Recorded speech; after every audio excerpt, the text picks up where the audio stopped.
그 저희 국립수목원 5월 풍경인데 막 실록이 막 있던 그때 5월을 우리 피천득 선생님은 금방 찬물로 세수한 21살 청신한 얼굴이다 이렇게 얘기하셨더라고요. 근데 사실 그 생명 가득했던 초록빛 여러분 느끼고 지나셨는지 모르겠어요. 사실은 자연이랑 가까이 가는 시작은 이런 일들을 아까 제가 사유의 시간이라고 말씀드렸는데 이제 바라보는 것부터 시작인 것 같아요. 요즘 이렇죠. 요즘 온 비례도 한번 내리고 나면 정말 그 막 초록 엄청나게 우거지죠. 원숙한 여인의 뭐 그런지 모르겠습니다만 막 이때 숲을 바라보면 저절로 막 에너지가 앞에서 보셨던 숲은 나무의 새순 색깔이 연두색이라고 생각하시면 다 달라요. 다 제각기 나가다가 지금쯤 되면 이렇게 초록빛으로 이때는 정말 광합성하고 양분만 들고 하늘하고 초록으로 변해서 정말 숲이 나무가 정말 열심히 살고 있구나 이렇게 느끼시면 됩니다. 근데 진짜 예상 심상치 않죠. 올해 더위. 정말 더울 것 같은데 또 생각해 보면 그런 어떤 이런 짱짱한 햇빛 때문에 과일도 익어가고 바람이 인색해도 우리가 우리의 어떤 들판이 살찌우는 게 아닌가 그런 생각도 합니다. 여기가 덕수궁 가을 풍경이래요. 가을에도 꼭 오셔야 될 것 같아요. 저희 국립수목원 가을 풍경도 엄청 좋지만 여기도 참 좋지요. 근데 정말 이렇게 삭막한 회색의 도심마저도 가을은 물들게 하고 정말 이럴 때 보면은 정말 모두 다 긴장 다 풀어지고 감동하게 되는데 생각해보면 나무들에게서는 이때가 굉장히 비장한 순간이에요. 그 단풍이 든다는 사실은 더 이상의 이제 추운 겨울이 다가올 거고 더 이상의 생장을 포기하고 그러면 엽록소가 파괴되고 그래서 감춰주었던 색소들이 막 발현하는 게 단풍인 거죠. 근데 생각해 보면은 우리는 어려움을 앞두면 굉장히 뭐 나쁜 분석 나오잖아요. 근데 이렇게 어려움을 앞두고 아름답게 발현하는 존재가 자연 말고 또 있을까? 뭐 이런 생각도 해보게 됩니다. 엊그제 정말 겨울이었는데 시간 정말 빠르다고 느끼시죠? 저도 그렇습니다. 근데 이렇게 그렇게 막 꽁꽁 얼었던 것도 저 새싹이 세상에 가장 연하고 보드러운 게 새싹인데 그 언땅을 뚫고 나오는 것들은 새싹인 거죠. 그래서 어떻게 보면 가장 연약한 것들이 어려움을 이겨내기도 하고 그래서 자연은 희망이기도 하고 위로이기도 하고 또 그것이 우리 삶과 연결되어 있는 것 같습니다. 그래서 하여간 우린 자연에 옛날에는 그냥 자연 속에서 살고 거기서 먹고 거기서 치료하고 했는데 많이 떠났던 것 같아요. 회색 도시 속에 살고 있는데 그래도 알고 보면 여전히 기대고 있고 여전히 동경하고 그렇게 살고 있는 것 같고요. 그렇기 때문에 뭐 수많은 우리 그림부터 시작해서 식물들이 연구되고 하고 또 그런 가운데서 아까 말씀드린 정찬현 선생님과 도봉 선생님 그 부부가 그 식물로 이어져서 또 한 시대에 이 미술관에선 절필 시대라고 하셨던데 그 시대에 우리나라로서는 그 일제 강점기, 6.25 동란 그리고 해방 이런 거 이어지는 정말 격동의 세월이었던 것 같아요.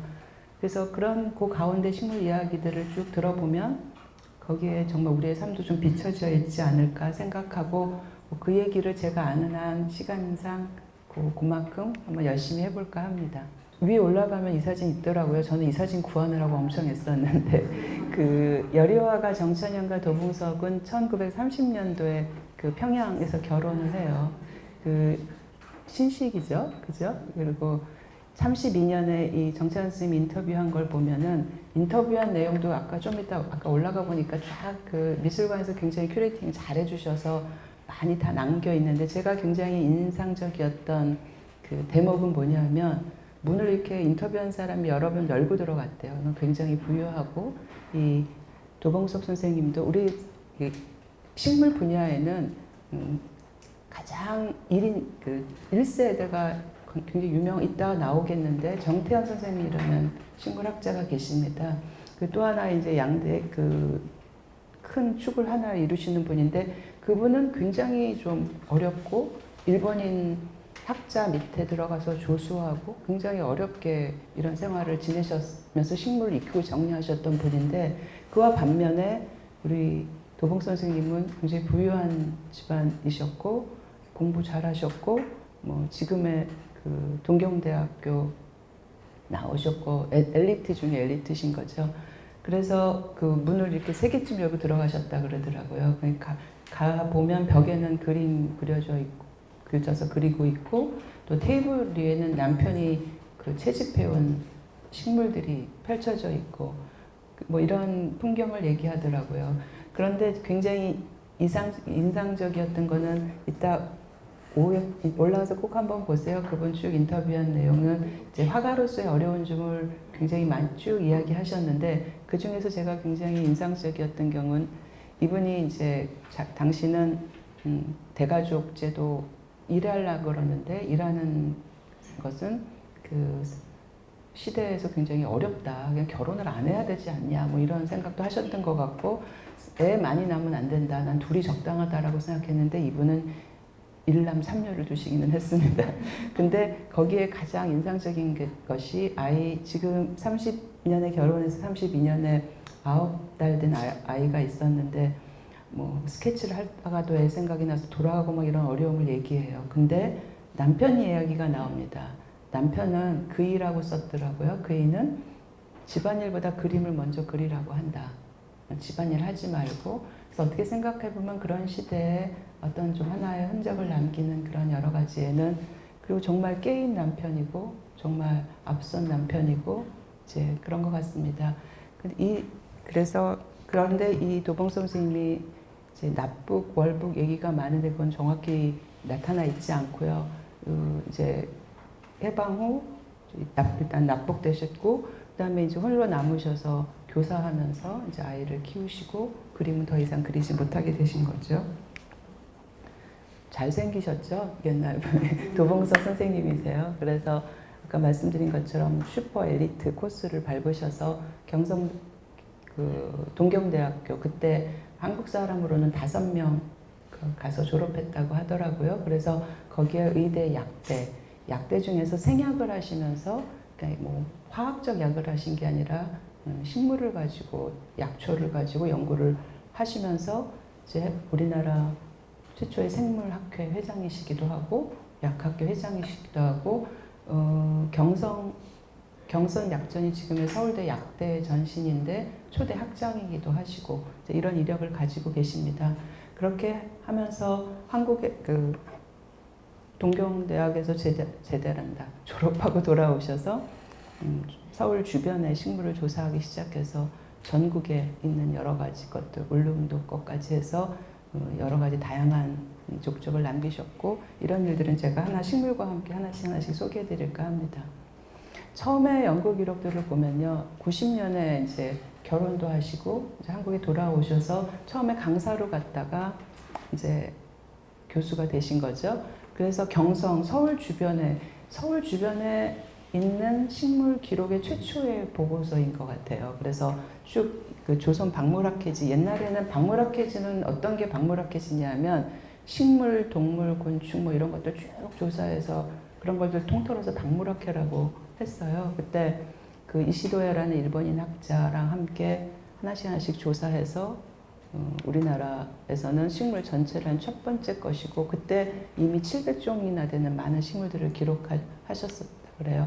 처음에는 여기는 덕수궁이지만 창덕궁, 호원, 비원은 이제 드나들기 어려웠었던 건데, 조사 허가받아서 조사를 시작해서 처음엔 2분이 다니시다가 약대 제자들이랑 모여서 이제 점점 제가 있는 국립수목원 이 광릉이잖아요. 광릉을 제일 많이 오셨더라고요. 쭉 채집 흔적들을 보니까.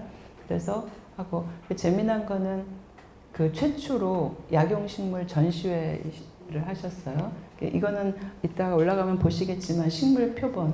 그때 제목이 진기식물인 거예요. 사람들은 식물이라는 거는 아까 뒤에도 대목에 나오던데 뭐 소나무나 인삼 정도 뭐 별 관심이 없던 거에 이렇게 이름 붙여진 수많은 식물들이 300여 점의 식물 표본을 보면서 정말 인산인해를 이루었다고 합니다. 이렇게 하면서 그 이런 동호회를 만들어서 우리나라 식물들을 조사하고 기록하고 표본을 만들기 시작했고, 나중에 여러 가지 이제 그 후원들을 받으면서 북한까지 전체를 다니신 그런 거고, 이 보시면 그 우리말, 일본명, 그 다음에 이제 일본에서 가장 유명한 우리나라, 제가 이따가도 말씀드리겠지만 우리나라 식물 역사에서 막 마음도 아프고 좀 화가 나기도 하고 업적도 큰 일본인 학자가 나카이라는 일본인 학자가 있습니다. 근데 그 분과 이제 약간 양대 산맥 중에 하나였는데, 우리 도봉서 선생님은 이시도야 선생 쪽으로 기울었었던 모양이에요. 비판하기를, 나카이는 한국 사람 시켜서 전국에 있는 식물을 표본을 다 만들어 와서 표본 보고 이거는 신종이다, 새로운 종이다 이렇게 얘기를 했는데, 당신들은 진짜 손으로 발로 다니면서 직접 보고 확인하고 얘기하고, 그래서 그런 지역적인 특색도 같이 써서 차별화됐다, 이런 이야기를 하신 것 같더라고요. 이분이 이제 너무 딱딱한가? 저는 참 새로운데 모르겠습니다. 잠깐 빨리 지나가겠습니다만, 이분이 그래서 1936년에 우리나라 이제 조선식물, 이때는 조선식물이라는 이름으로 따로 일제시대 강점기잖아요. 따로 이렇게 한 일들이 없었던 것 같아요. 조선이라는 이름을 써서 식물들을 모으기 시작했고, 또 거기에 여러 가지 이런 것들에 대해서 다양한 연구 결과를 발표하면서 점차 조선산, 그러니까 한국산이죠. 우리 한반도산, 그다음에 조선 특산, 이런 것들을 강조해서 연구 결과들을 내려놓고, 그러면서 이제 그분들의 여러 가지 이런 동아일보나 학술지 같은 데 쓴 걸 보면 지금 뭐 여러 가지 것들이 나옵니다. 그 중에 이제 대표적인 나온 이야기 중에 하나가 라일락과 수수꽃다리. 라일락과 수수꽃다리의 관계를 아세요? 라일락은 다 아시잖아요. 라일락은 이제 일단 우리나라 식물로 치면 수수꽃다리, 정향나무라는 말은 혹시 들어보셨나요? 정향나무, 뭐 꽃게회나무, 이런 모든 그런 집안을 통틀어서 부르는 영어 이름이 라일락이에요. 근데 특히 우리나라에서 있는 라일락은 서양에서 서양 라일락이라고 하는 시린과 불가리스란 이종이 주로 메인이 돼서 굉장히 다양하게 육종이 됐지만, 전 세계적으로는 굉장히 다양한 품종들이 있는 거죠. 그 뱃삼의 무처에 나오는 리라꽃, 그것도 라일락이에요. 그래서 다 아시겠지만 향기 정말 좋죠. 그 향기로 누가 그러더라고요. 정말 향기롭고 그 향기에 취하고 사랑에 빠진 사람처럼 그 향기에 취하게 되는데, 사랑의 맛을 알려면 라일락 잎을 씹어봐야 된다. 라일락 잎 기억나세요? 이렇게 커다란 하트처럼 생겼잖아요. 그래서 사랑의 맛을 알려면, 무슨 맛인지 짐작하시죠? 아주 쓴맛이 납니다. 그런데 이제, 근데 그분이 이제 그 정향나무라는 표본은 한자식 중국 표현인 거예요. 근데 이분이 쓰신 것들에 비하면 계속 은연중에, 이 사람은 일본에서 바친 슈퍼 엘리트였음에도 불구하고 은연중에 한국산이 좀 더 좋다. 은근히 막 강조하신 거죠. 그래서 사실은 이제 이 라일락 종류들이 굉장히 다양한데, 일본 쪽인 것들은 좀 빈약하고, 그런데 우리나라는 일본, 아까 이 라일락 대표적인 구주, 유럽의 것처럼 아주 향기롭고 못지않고 그런 것들이 있고 자생하고 그런다. 그러면서 이제 은근히 자랑들을 막 하시는 거죠. 그러면서 한 표현이 이렇습니다. 조선의 산에는 사람들이 송충이하고 인삼밖에 없다고 생각하는데, 우리 야생하는 이런 수수꽃다리 종류, 그 중에 라일락 종류, 집안에 우리 소나무도 소나무, 잣나무, 리기다 소나무 막 종류가 여러 듯이 라일락에도 그런 여러 가지 집안의 식물들이 우리나라에 많다는 얘기고, 정말 그런 걸 알고 있다면 우리 조선인들이 놀라 자빠질 것이다. 우리나라가 그렇게 다양하고 좋은 게 많다. 이렇게 이제 얘기한 겁니다. 근데 아쉬운 거는 그 수수꽃다리 자체는 남한에는 자생하지 않아요. 그래서 북한이나 황해도 있고, 그래서 일제강점기에 나와 있던 종들이 일부 남아있고, 실제 자생지는 남쪽에서는 확인될 수 있지 않습니다. 그런데 이 라일락이 이제 이때 도봉석 선생님은 이랬는데, 사실 이분이 우리나라 라일락의 이런 가능성과 풍부함을 충분히 얘기하셨음에도 불구하고 제가 보기엔 우리 이 국민들이 열심히 백성들이 잘 못한 것 같아요. 저희가 국립수목원이잖아요. 옛날에는 광명수목원이었어요. 그래서 이제 광명수목원이 87년에 이제 만들어졌다가 99년에 국립수목원으로 승격 독립을 하게 됩니다. 근데 그때 그 IMF가 지나고 나서 모든 정부 부처들이 다 줄어들고 없어질 때였어요. 근데 유일하게 두 군데 기관이 커지거나 새로 신설됐는데 그게 하나가 소방청하고 저희였어요.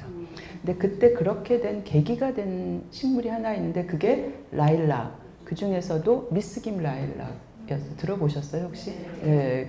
그래서 그 미스김 라일락이 그때 당시에 IMF가 오면서 종자 시장들이 막 다 팔려가고 그래서 미래의 자원이 되는 것들이 종자들이 다 해서 우리는 정말 이래도 되는가. 그때 이제 TV에서 다큐 같은 것들이 막 방송됐었는데 꽃들의 전쟁 이런 주제로 그래서 그때 등장해서 사람들을 굉장히 놀래게 했었던 것 중에 하나가 미스김 라일락. 라일락 품종이 세계적으로 굉장히 많다 그랬잖아요. 근데 그 중에서 품종 이름이 미스김인 품종이 있는 거예요. 그냥 이렇게 좀 헝한 라일락에 비해서 아주 컴팩트하고 그죠? 빵빵하잖아요. 그리고 개화기도 길고 굉장히 좋아서 저도 유럽의 나무 시장 가봤더니 정말 반은 다 미스김 라일락이 들은 거예요. 그래서 이때 이것이 발견된 당시만 해도 우리가 발견된 당시만 해도 로얄티 물어서 사와야 되고 막 이랬던 거예요. 이 미스김 라일락이 돈을 어마어마하게 그때 현대차 몇 대를 판 만큼 돈 번다 막 이랬는데 우리는 로얄티를 주고 사와야 되는 거예요. 우리 건데. 그래서 도대체 어떻게 된 거야? 그러고 이제 막 알아보니까 그 1947년에 미군정 있을 때 멀지도 않아요. 저기 우리 북한산 백운대에서 이 털개유 나무 이것도 이제 다 실인가 라일락 원종 중에 아까 도봉선 선생님이 엄청 좋은 거 많다 얘기한 그 중에 하나인 거죠. 그 중에 종자 12개를 가져가서 육종한 거죠. 이렇게 선발해서 그것이 이제 그때 당시에 이제 왜 미스김이라는 품종 이름을 붙였을까? 우리는 왜 품종 만들면 그럼 통일벼 무슨 뭐 이렇게 붙이는데 왜 외국 사람들은 품종 이름에 여자 이름 많이 붙이잖아요. 아내에게 바칩니다. 근데 왜 미스김이 됐었을까? 뭐 설이 여러 개인데 뭐 기록에 의하면 한국에서 가장 커먼한 성이 미스김이다. 뭐 한국에 있을 때 이 사람을 도와주던 이 비서가 미스김이었다. 뭐 이런 여러 가지 설들이 있어서 어쨌든 그래서 코리안 라일락이라고 해서 이렇게 그러니까 어떻게 생각해 보면 이제 우리는 그 사이에 도봉 선생님이 이렇게 자랑한 이후에도 것들을 정말 이게 그 라일락 하나 갖고 세계에서 이만한 돈을 번음에도 불구하고 어떻게 보면 우리는 우리 자원을 알아내고 찾아내고 하는 일들은 잘 못했던 건 거죠.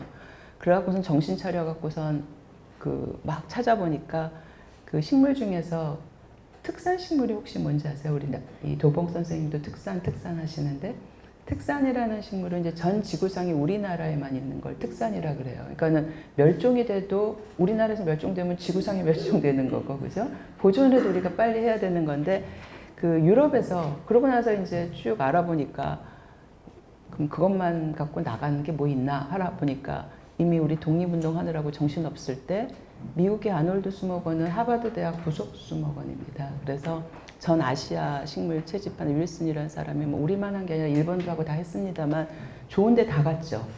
이런 데 가지고 가져가서 뭐 지금도 제가 올해도 아놀드 수목원에서 뭐 갔다 왔는데 그때 100년 전에 가져온 기록들이 다 있고 그때 가져간 구상나무가 지금은 유럽에서 왜 외국은 크리스마스 트리를 이렇게 플라스틱으로 안 하고 생나무 이렇게 하잖아요. 가장 인기 있는 크리스마스 트리가 코리안 퍼, 한국의 구상나무라는 거죠. 수용이 아래까지 쫙 펼쳐지면서. 그래서 뭐 이런 사례들이 막 발견되었고 그 뉴욕 식물원, 뉴욕 보타니컬 가든 저희 수목원 같은 일을 하는 데서는 이미 이제 신약을 만들기 위해서 전 세계 식물을 탐색해서 뭐 이런 일들이 벌어지고 있었던 거죠. 그래서 나라가 아무리 어려워도 지금 정말 IMF 때문에 곧 어려워도 국가의 미래를 준비하려면 이제 좀 국가기관, 우리나라 전체 식물종들을 관리하는 국가기관이 필요하다 해서 그때 그 어려울 때 이제 저희가 국립수목원이 생겨났고 지금 20주년이고 지금은 사실은 그 우리나라 거는 물론이고요. 적어도 중앙아시아, 동남아시아 자원들은 모으고 확보하고 또 그 사람들에게 기술도 전수해주고 뭐 이러한 일들을 지금 많이 하고 있는, 그러니까 어떻게 생각하면 그 도봉 선생님 라일락이 이제 여기까지 지금 와 있는 건 거죠. 그분이 이제 이런 얘기도 했어요. 약대 선생님이시니까 이제 약이 됐던 것들이 진짜 우리나라의 기록에만 있는 것들이 있느냐 없느냐 진짜는 뭐냐 이런 이야기도 하셨는데 이 식물도 굉장히 유명한 식물이에요. 혹시 아세요? 그분은 표현을 구엽초라고 하셨는데 지금 식물도감에는 삼지구엽초라고 되어 있습니다. 그 들어보셨죠? 네. 왜 삼지구엽초냐면 잎이 3개 갈라지고 또 3개 갈라져서 전체 9개의 잎이 있다 그래서 삼지구엽초예요. 그리고 한자 이름은 음양곽이에요. 이 식물은 왜 유명하냐면 우리나라에서 알려진 최고의 자양강장 식물이에요. 정말 힘이 불끈불끈 난대요. 그래서 한때는 이것이 그 자양강장 효과가 많다 그래서 뭐 굉장히 남체되고 있고 자연에서는 삼지구엽을 가진 것들이 삼지구엽초 말고도 굉장히 많았어요. 근데 우리 도봉 선생님이 뭐 꿩의 다리도 그 정창 스님이 그리셨던데 그것도 삼지구엽이에요. 근데 그거는 독성이 있어요. 우리 유독식물, 그죠? 그런데도 막 사람들이 오해하고 먹을 만큼 그렇게 이것이 전설이 하나 있어요. 그 예전에 그 할아버지 한 분이 할머니랑 2분이 사시는데 너무너무 나이도 드시고 기운도 빠져서 이제 아주 힘드신 것던 거죠. 그래서 양을 치셨는데 양 치는 양이 순양 한 마리가 수십 마리의 암양을 거느리면서 너무나 힘차게 살고 있는 걸 보고 너무 부러우셨던 거예요. 그래서 너는 뭐 먹고 사나 하고 들여다봤더니 삼지구엽초를 먹더라. 그래서 할아버지도 드시고 다시 자식 낳고 잘 사셨더라라는 전설의 명약입니다. 근데 사실은 이제 생각해보면 이렇게 의미 있고 우리 정찬 선생님이 얘기했던 것처럼 약성도 우리나라는 똑같은 예를 들면 은행나무 있잖아요. 은행나무는 우리나라에 있는 화석에서는 발견되지만 자생지는 중국에만 있죠. 그리고 은행나무는 진꼬미른이라는 혈액순환 촉진제를 만들었죠.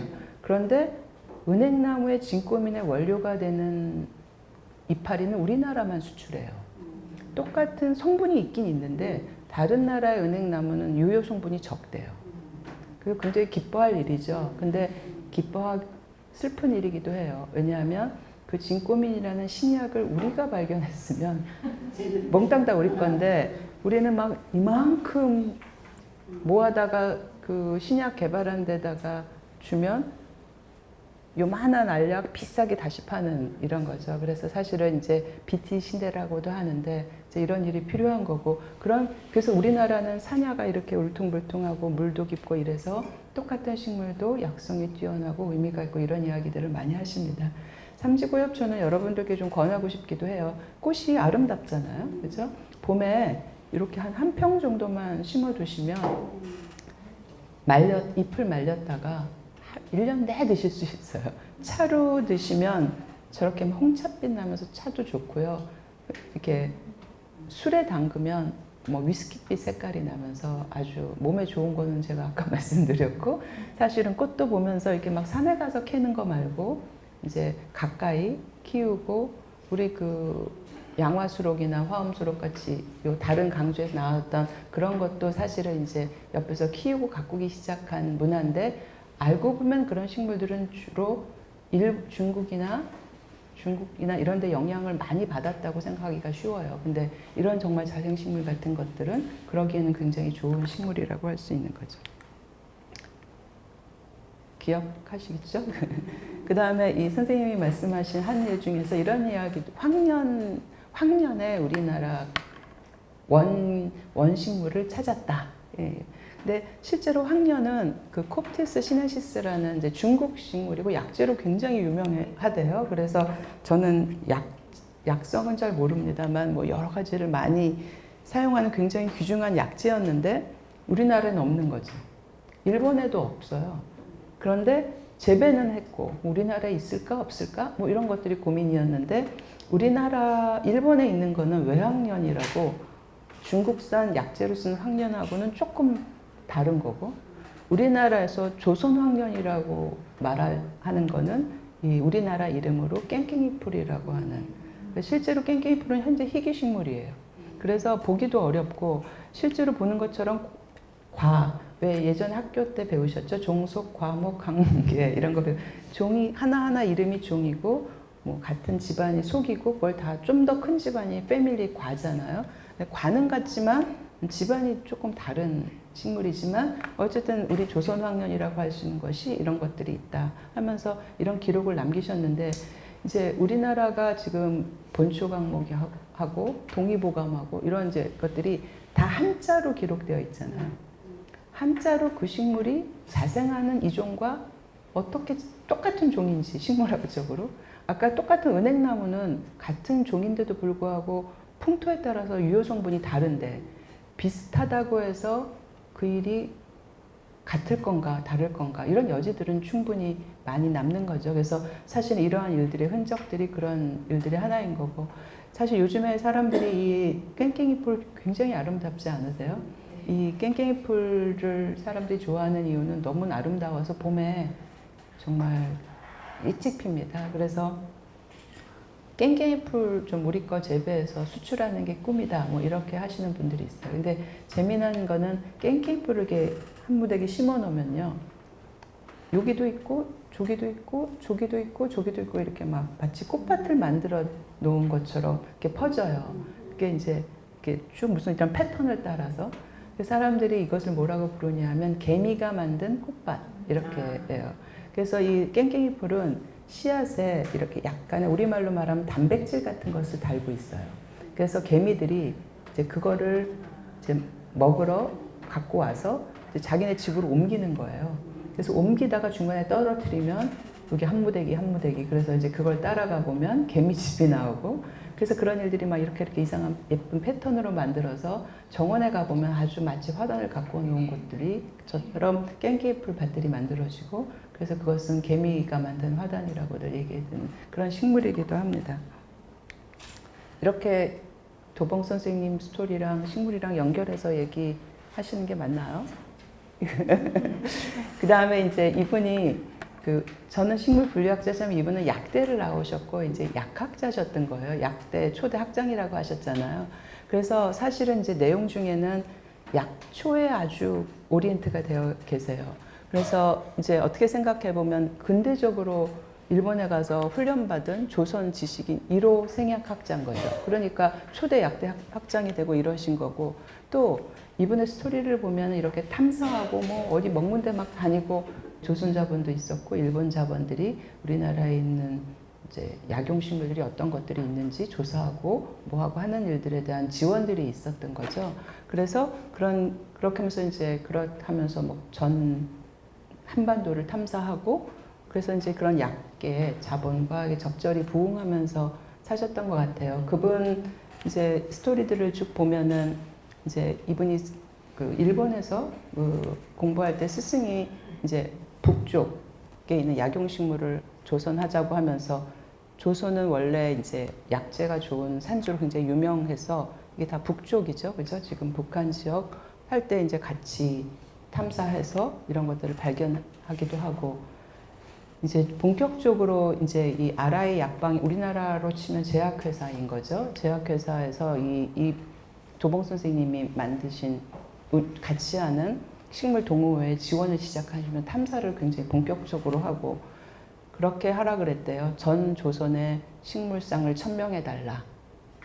근데 이제 그리고 또 뭐 함경북도라든지 울릉도라든지 그냥 식물만 조사한 게 아니라 약용식물 찾아보고 뭐 산출량 이게 이런 것들이 같이 망라했던 거죠. 근데 이제 쭉 이야기들을 보면은 초기에는 이게 이제 어떻게 생각해 보면은 우리나라의 그 식민지 정책 중에 하나로 나카이라는 일본인 학자가 전 한반도에 식물 조사를 하는 것들이 있었던 거죠. 그래서 기록하고 뭐하고 방방곡곡의 식물들을 다 기록하면서 한반도에는 무슨 자원이 있나를 체크하고 그랬는데, 이 선생님께서 초기에는 이제 이런 데서 공부하고 와서 그 지식을 가지고 조사하고 연구활동을 하는 것에 대해서 큰 저항이 없는 듯 했었는데, 이제 점차 나름 슈퍼 엘리트였음에도 불구하고 조선인으로서의 이 억압도 느껴지고 상황도 보고 하시면서 이제 점차 민족적인 이슈, 과제 이런 일들에 대해서 점차 말도 강경해지시고 민족, 조선, 우리나라의 자연물 뭐 이런 것들에 대한 관심이 많아지시고 이렇게 하셨대요. 그때 당시 한국에 과학조선운동이라는 게 있었대요. 그래서 동아일보에서 진화했는데 자연물을 조사해서 그 일본인들의 식민지 한 것처럼 해서 좀 대중화되고 국민들이 우리 지금 백성들은 송충이하고 인삼밖에 모르는 수준이니 과학을 대중화하고 하는 이런 여러 운동을 했는데 그 직접 이 운동을 나서서 하진 않으셨지만 이제 이분이 하시는 일들이 이제 당신이 하실 수 있는 이런 활동의 취지다 이렇게 생각을 하시고 활동을 하시면서 조선이라는 식물 아래 하셨고 이런 얘기가 나와요. 현재 우리나라 식물은 한 4,000여 종쯤 되는데 일본이랑 비교하고 이런 일을 계속 하신 거죠. 1,600종은 일본에는 없고 우리나라에만 있는 식물이고 그 중에서 아까 제가 특산식물 말씀드렸잖아요. 그 특산식물은 500여 종 되고 있다. 뭐 금강초롱이랑 인가목 이런 게 있다. 이런 얘기 하시면서 아까 말씀드린 것처럼 이런 조사에서는 그냥 이름 뭐 있다만 아니라 뭐 특성 뭐 이런 것들을 다 같이 기록하고 구체적으로 뭐 이렇게 실학적이었다라는 이야기도 표현하더라고요. 그렇게 이분이 이제 하신 것 중에 하나가 약재 중에서 그러니까 아마 여러분도 아시는 야생화 탐사 다니실 때 많이 보시죠. 이름이 우리나라 어느 산에나 있어요. 근데 어느 산에나 있는데 잘 모르세요. 왜냐하면 잎이 이렇게 생겨 있어서 그냥 지나가 버려요. 근데 이렇게 지나가 있는 식물 밑에 이렇게 꽃이 펴요. 그래서 이거를 이렇게 들추면 그 속에 이런 꽃이 보이는 거예요. 그러니까 산에 가서 그냥 지나다니시면 잘 모르시는 거죠. 그죠? 근데 진짜 이런 식물 보시고 여기 딱 보셔서 이파리 들쳐서 이거 한번 발견하면 아이고 정말 예쁘다 싶어요. 근데 이게 우리말 이름은 족도리풀이에요. 근데 누구나 다 요즘에도 새신이라고 부르시는 분들이 있어요. 약재로 굉장히 중요한 약재여서 약재 이름이 생약 이름이 새신이에요.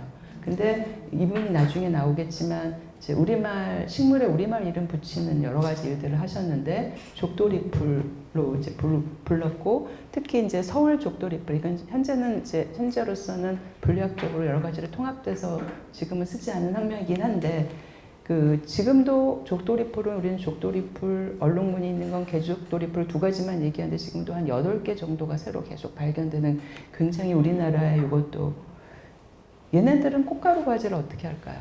날아다니는 곤충 벌나비가 아니라 기어다니는 곤충이라고 한대요. 그래서 여기 들어가면 항아리처럼 이렇게 파져서 애가 못 나오고 헤매다가 꽃가루 과제 도와주는 방식으로 해서 굳이 화려하고 아름다운 노란 꽃 눈에 띌 필요가 없는 거죠. 그래서 얘는 이렇게 살아가는 식물이고요. 그런데 약재로서는 굉장히 중요하고 이분이 이 발견의 의미도 찾았던 거고. 지금도 우리나라에서 요즘에 계속 이야기되고 있는 아주 대표적인 특산식물이 금강초롱인 거죠. 금강초롱 얘기는 많이 들어보셨죠? 금강초롱은 아까 특산식물이 우리나라에만 특산식물이라 그랬잖아요. 근데 그거는 종이고 특산속, 종속, 과목, 강문계에서 속까지, 그러니까 집안까지도 우리나라에만 있는 거는 지금은 8개 속이 있고요. 그때 당시에 낙가이가 정리한 것은 5개의 속이었고 그 중에 대표적인 것이 이제 금강초롱이었던 거죠. 속이 우리나라에만 있는. 근데 이제 조봉수 선생님이 이제 이 금강초롱은 원예식물로 조선에서 처음 외국의 원예식물로 가치가 있다라고 소개된 식물이다. 근데 이거는 소개 잘못한 것 같아요. 금강초롱은 키우기 굉장히 까다로워요. 고산식물이어서 사실은 원예화하기에는 초롱꽃은 원예화하기가 좋은데 좀 어렵기는 합니다만 조선 강산의 특유한 자연미를 감탄케 한다. 뭐 이렇게 표현하신 거예요. 금강초롱은 이제 산에 가면 이렇게 생겼어요. 여러분 아시겠지만 금강초롱은 왜 우리말 이름이 있고 정말 자랑스러운데 이게 정말 마음 아픈 일인 거죠. 금강초롱은 식물 이름에는 우리말 이름이 있고 금강초롱, 그 다음에 라일락 이렇게 커먼 네임 그냥 영어 이름이 있고 그 다음에 전 세계가 같이 쓰는 이름은 사이언티픽 네임 학명이라고 해요. 근데 학명은 이제 전 세계가 같이 써야 되니까 굉장히 엄격하고 국제식물 명명 규약이라는 법에 의해서 안 그러면 서로 다 이거 내가 붙여서 막 할 거 아니겠어요? 그런데 그 이제 이 전 세계가 공동으로 쓰는 우리나라의 특산속 특산종인 금강초롱의 학명을 한번 보시면 하나부사야 아시아티카 나카이. 뭔가 다 느껴지시죠? 이 아까 제가 여러 번 말씀드린 이 나카이라는 식물학자가 동경대학교 교수였는데 우리나라 식물도감 쫙 펼쳐보면 물론 이분은 우리나라 것만 하지만 일본 식물도 뭐 업적이 많은데 나카이 많아요. 근데 이제 일제시대 때 이제 한국에 들어와서 한 두 개 정도를 붙여줬던가 좀 붙여줬고 그러면서 이제 본인은 밑에서 이제 이건 야살에서 이게 정사는 아닌데 야살을 말씀드리면 이제 다 이렇게 집행하면은 이제 일꾼을 하는 거죠. 그래서 다 채집해와. 그럼 앉아서 이렇게 탁탁탁 표본을 쭉 보면서 뭐 이렇게 조사를 하면서 삼천리 방방곡곡을 다니시면서 우리나라의 수많은 종들을 우리가 아닌 그분의 이름으로 이분이 아까 말씀드렸던 정태환 선생님이 댕강나무를 발견하셨는데 이건 내가 정말 발견했으니까 내 이름 좀 써주세요. 간청해서 겨우 하나 이름 붙여주고 뭐 이런 이제 그런 상황인 거죠. 근데 이제 이 나카이라는 일본인 학자가 그 금강산에 가서 이걸 본 거예요. 근데 이 학자로서는 훌륭한 학자니까 특산종, 특산송인 걸 알고 이제 이 새로운 종을 발견하면 학명을 자기가 붙일 수 있어요. 그래서 학명이 이렇게 3개인데 요거에는 집안 이름을 붙이고 여기는 자기 특징을 붙이고 저기는 자기 명명자를 붙이는 거예요. 그래서 이 식물학자들은 자기 이름 하나 후세에 남기는 이게 꿈이기도 한데 특산 속 이름을 보시는 것처럼 하나부사라고 한 거죠. 뭐 여러 가지 식물학적인 스토리가 있는데 결국 어쨌든 자기의 한국에서의 식물 활동을 도와줬던 사람의 이름을 기려서 붙여준 거예요. 그러니까 사실 알고 보면 이 이름 하나에도 우리나라 이 아픈 그 일제 강점기의 쓰라린 최근에 속 터지는 거 많아요. 이 같은 이제 비슷하지만 얘는 같은 관은 같은데 앞에 속은 다른 식물인데 초롱꽃은 다 집안 앞에 캄파눌라가 저절로 붙어. 이거는 그냥 초롱꽃 집안은 캄파눌라다. 얘는 새로운 속이니까 하나부사라는 이름을 나카이가 붙인 거고 얘는 원래 이제 캄파눌라였는데 초롱꽃의 학명이 이거였는데 우리나라에서 울릉도에 가보면 섬초롱꽃이라는 게 있어요. 여긴 지구상에 울릉도에만 있어요. 이게 뭐 한반도도 아니고 이거 엄청난 거죠. 그리고 이제 우리가 독도 점유권 어떤 스토리가 있었냐면 우리가 독도 점유권 때문에 막 하면서 울릉도가 독도니까 울릉군 독도 뭐니까 그 섬초롱 뭐 몇 개 있어요. 그래서 그걸 해서 울릉도와 독도의 자연하고 이제 이건 지구상에 우리에만 있다라고 뭐 유인물을 만들어서 쓰려고 보니까 학명을 써야 될 거 아니겠어요? 전세가 다 봐야 되니까 학명을 한번 보시겠어요? 캄파눌라 다케시마나 나카이. 옛날에는 울릉도를 다케시마라고 불렀어요. 나카이가 그 섬 이거 봐서 이걸 갖고 다케시마라는 이름을 붙여서 자기 이름 붙여서 학명을 등록한 거죠. 이러니 이게 정말 가슴 아픈 역사가 사실은 그 배고프고 어렵고 독립하던 운동 시절에 식물이 뭐냐 싶겠지만 사실 이런 곳곳에 이런 흔적이 남아있는 이제 이런 이야기. 근데 어쨌든 우리 도봉 선생님은 그랬고 이 금강인감옥 같은 경우는 같이 이제 금강국수나무인데 현재 말 이름은 금강국수인감옥입니다. 근데 얘는 저희 수목원에서 100년 만에 95년 만에 귀환 이렇게 얘기했는데 그 무슨 얘기였냐면 없어요. 전 지구상에 금강산에만 몇 폭이 있는 거예요. 그래서 이제 식물학자들은 막 적어보는 게 꿈인데 볼 수도 없고 어쩌고 저쩌고 하는데 95년 전에 영국 외국 사람들이 탐사하면서 저걸 가져가서 영국의 에딘버러 식물원에 저걸 키우고 있었던 거예요.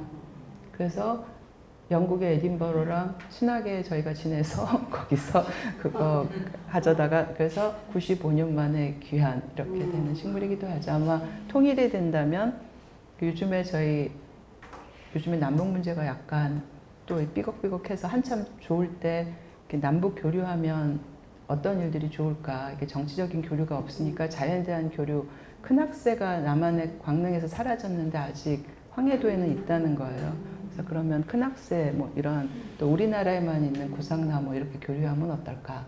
뭐 미선나무는 한반도 전체에 있으니까 한꺼번에 같이 연구하면 어떨까? 뭐 이런 논의들도 지금 되고 있습니다. 그래서 어떻게 생각해 보면 우리 것에 대한 이 도복 선생님 이야기, 스토리들은 이제 그리고 그 도복 선생님 표본들이 이렇게 지금 아직도 그때 당시에 표본이라는 게 어떤 종이 살았던 시간적, 공간적 기록인 거죠. 저희 그 100여 년 전에 그 수도원, 베네딕토 수도원에서 한국에 오셨던 신부님이 한국의 식물을 채집해서 수도원에 가져갔다가 근데 그분이 한국의 풍물을 많이 가져가셨다가 정선, 겸재 정선의 그림도 반환해 주시고 또 거기에 표본 또 100여 점 갖고 계신 거를 반환해 주시면서 수도원에서 이것은 국립수목원이 보관하는 게 제일 좋다 해서 뭐 이런 여러 가지 그러면 적어도 100년 전에 이 동네에는 무엇이 있었는지를 말로가 아니라 증명할 수가 있어지는 뭐 이런 일들이 이루어지고 있습니다.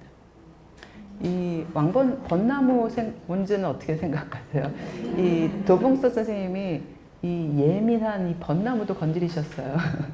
그 벚나무도 왕벚나무, 올벚나무, 개벚나무 뭐 수없이 많은데 그 중에서 사쿠라 일본 사람들이 가는 것은 왕벚나무예요. 그 중에 꽃도 사실은 꽃도 크고 화량도 많고 굉장히 풍성하죠.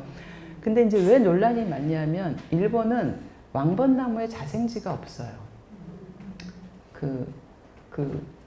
산에서 나는 게 아니라 이제 우리나라로 말하면 화원, 농원 같은 데죠. 근데 일본은 좀 전통이 세니까 대대로 이렇게 나무들 키우는 그런 데서 만들어진 거다. 뭐 이런 얘기도 있었고. 그래서 그런데 그 제주도에 타게 신부님이라고 프랑스 신부님이 선교 활동을 하기 위해서 채집해서 표본을 주면 돈 받고 선교 활동을 그러면서 이제 제주도의 왕벚나무가 알려지게 됐고 이 왕벚나무의 고향이 바로 제주도구나. 이제 이렇게 얘기가 된 거예요. 반전이 계속 있습니다. 근데 그래서 특히 아까 이쪽 했던 이시도야라는 분은 제주 원사 맞다. 일본 학자들도 일본은 죽어도 그러고 싶지 않죠. 그래서 이것은 고향이 분명치 않은 풍내자다. 또 아까 구상나무를 우리나라에서 가져갔던 윌슨은 이거는 뭐 이거 교배종이다. 뭐 이렇게 그래서 이 논란은 아직까지 근데 벚나무 종류는 지금 중국에서도 엄청 좋아해요. 그래서 막 신문에 우리 거다 니네 거다 맨날 싸우니까 벚나무 삼국지 뭐 이렇게 나오기도 하고 뭐 이런 사태가 있었습니다. 근데 이분이 처음에는 제주도에 여기 봉래동에 있는 왕벚나무 천연기념물이에요. 근데 이제 이거 말고도 두세 군데 더 있어요. 왕벚나무를 총 숫자로 세우면 몇십 그루 돼요. 제주도 내에서. 그래서 근데 이분이 이걸 보고 그렇게 얘기를 했는데 처음에는 선생님이 나무 하나 이렇게 큰 거 있다고 해서 그걸 원산지라고 말하기는 어렵지 이렇게 약간 좀 부정적인 태도를 취하셨는데 36년의 동아일보 인터뷰에서는 벚나무는 일본이 내지가 아니라 제주도 거라는 건 다 아는 사실이에요. 이러면서 이제 막 주장을 하신 거죠. 근데 하여간 이 문제는 끊임없이 논란이 돼서 저희가 최근에는 정리를 했습니다. 유전체 분석이라고 DNA를 이제 정말 염색체 풀 시퀀싱을 다 해서 했더니 우리나라 고유종은 맞는데 일본에는 원종이 없기 때문에 일본에서 막 심어진 것하고는 약간 유전적으로 오리진이 좀 다르다. 근데 일본은 자기네 원조인 사쿠라의 프로노스 예도엔스 사쿠라의 뭐 타입은 모르겠지만 하여간 지금 왕벚나무 이름 아래 뭐 우리나라뿐만 아니라 정말 화가 좀 나요. 왜 센트럴 파크 미국에도 그리고 전 세계적으로 유명한 식물원을 가보면 벚나무 쫙 심어놓고 일본 정원 만들어 놓고 젠 정원 아시죠? 이게 하얀 모래 쫙 깔아놓은 거. 그리고 일본 자본들이 식물원 안에 일본 정원을 만들어 주는 거예요. 괜히 우아해서 만들어주는 게 아니라 그거 만들어주면 이 사쿠라 필 때 되면 화사하니까 좀 아름답긴 하잖아요. 그러면 이제 일본 사쿠라 데이. 그래서 뭐 다도하고 기모노 입고 그러니까 일본 문화를 풀어내는 굉장히 고급 문화인 거죠. 그러니까 사실 우리도 문화라는 것들을 우리 문화가 훌륭해요. 뭐 하는 것도 중요하지만 그렇게 정말 풀어내는 일들이 굉장히 중요하고 그래서 최근에는 한국 정원에도 관심을 갖고 있고 지금 그 창덕궁 후원 같은 궁궐 정원이나 현대적인 해석의 한국 정원에 대한 관심도 갖고 있고 그렇습니다.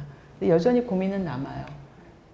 우리나라 분들도 너무 좋아하시잖아요. 그래서 온 나라가 지금 가로수 추이를 쫙 해보면 한동안은 플라타나스 버짐나무가 많았다가 한동안은 은행나무가 많았다가 지금은 뭐 온 지자체마다 모두 다 그래서 이 문제를 사실은 은행나무도 원래 원산지로 치면 우리 게 아닌데 어때야 되나 우리가 적어도 우리가 원산지 더 좋은 걸 갖고 있고 이러이러하다라고 하면 적어도 일본이 가지는 이 사쿠라 문화보다 훨씬 더 강력하고 뭐 고급스러운 문화로 확산해야 인식이 바뀌지 않을까.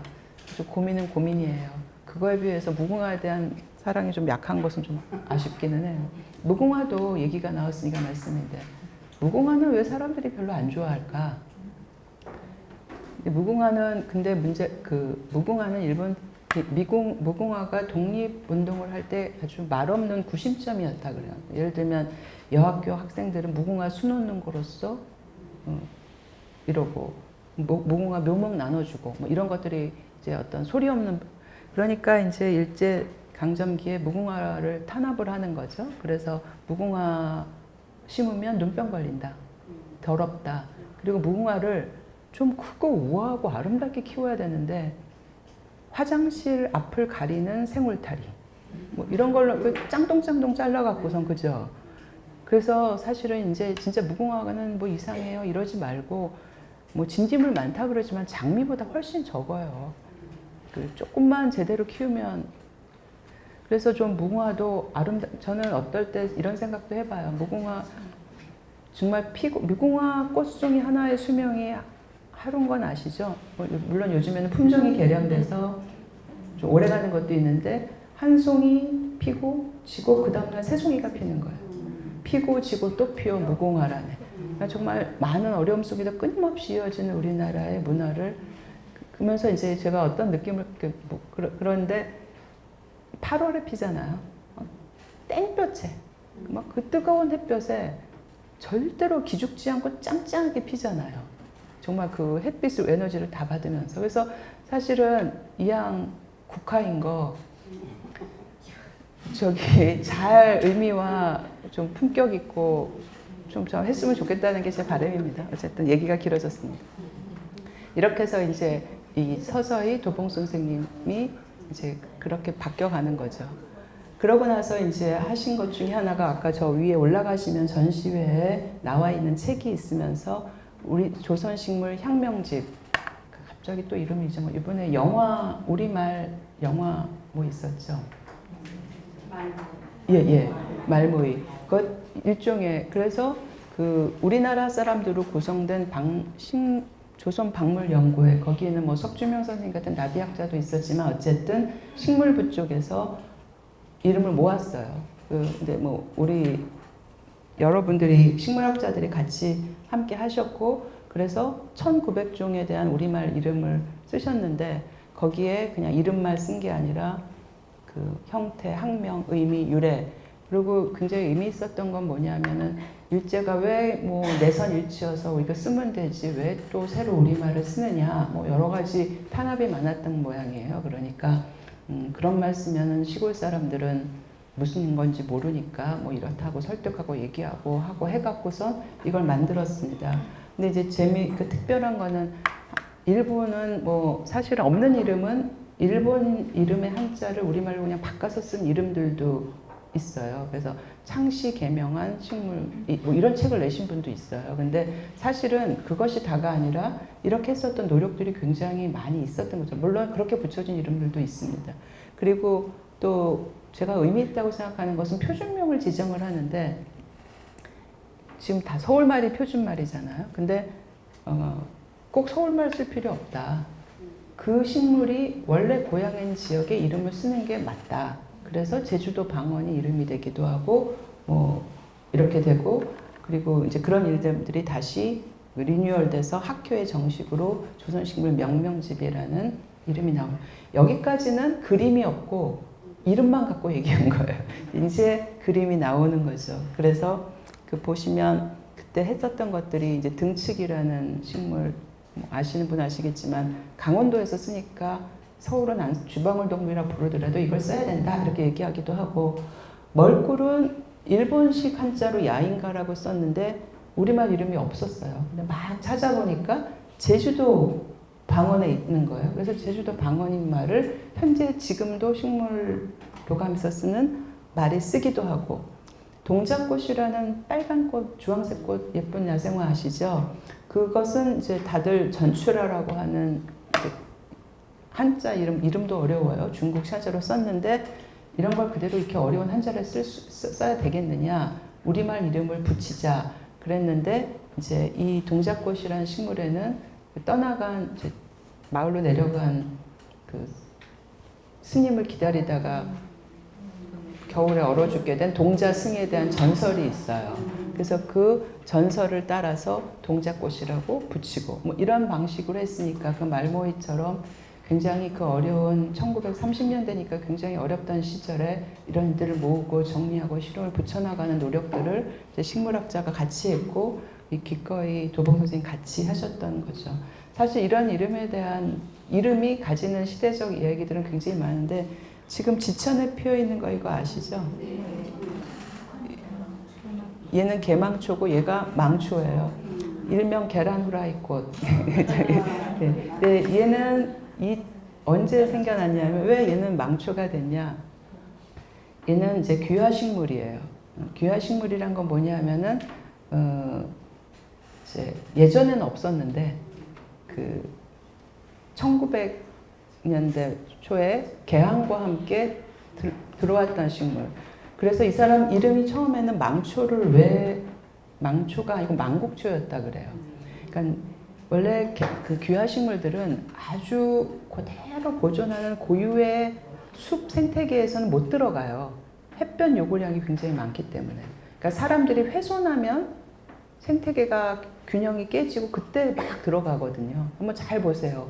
정말 고색창연한 우거진 숲에는 귀화식물 못 들어갑니다. 근데 이제 한국 백성들이 보기에 뭐 철도 돋는다, 뭐 길 닦인다, 외제 자본이 들어와서 뭐 막 나라가 망하는 징조가 보이는 동네 갔더니, 지금은 이게 너무나 흔하지만 그때는 너무나 낯설고 이상한 식물이 보이는 거예요. 그래서 망국초였다가 망초가 되는 거죠. 제가 보통 식물은 사서 캐서 드시지 말라고 말하지만, 얘는 이 개망초 어린 잎은 굉장히 좋은 나물이니까 얼마든지 뜯어다가 드셔야 돼요. 그죠? 그 고유 임상의 개망초가 막 나면 열심히 뜯어서 드셔도 되는. 제가 웃으면서 이게 고증이 필요합니다. 왜 사극 같은 거 보면은 김유신 장군이 말 타고 고주몽이 말 타고 막 들판을 뛰어가는데 그 들판에 훼손된 생태계잖아. 들판에 하얗게 핀 거 보면 다 개망초인데, 저 개망초는 그때 당시에는 전혀 들어와 있지 않은. 그래서 옷은 잘 고증했는지 모르는데 이 식물은 고증 안 하셨구나. 제가 웃으면서 이렇게 얘기를 하기도 합니다. 그리고 이제 드디어 이제 그림이 나오기 시작을 합니다. 그래서 이제 이분이 원래 하시고 싶었던 건 뭐냐면, 요 밑에 있는 책 한국식물 도감이라는 거를 이제 우리나라의 우리말로 만드는 이제 한국식물 도감을 만들고 싶었던 거죠. 근데 제가 아까도 잠깐 말씀드린 것처럼 이제 낙가이라는 식물 학자를 열심히 같이 다녔던 이제 정태현 선생님이, 이분은 이제 이제 우리나라의 경우에는 이제 임업시험장, 지금 저희 산림청의 연구기관인 거죠. 지금 홍릉에 있는 거 임업연구원 아시죠?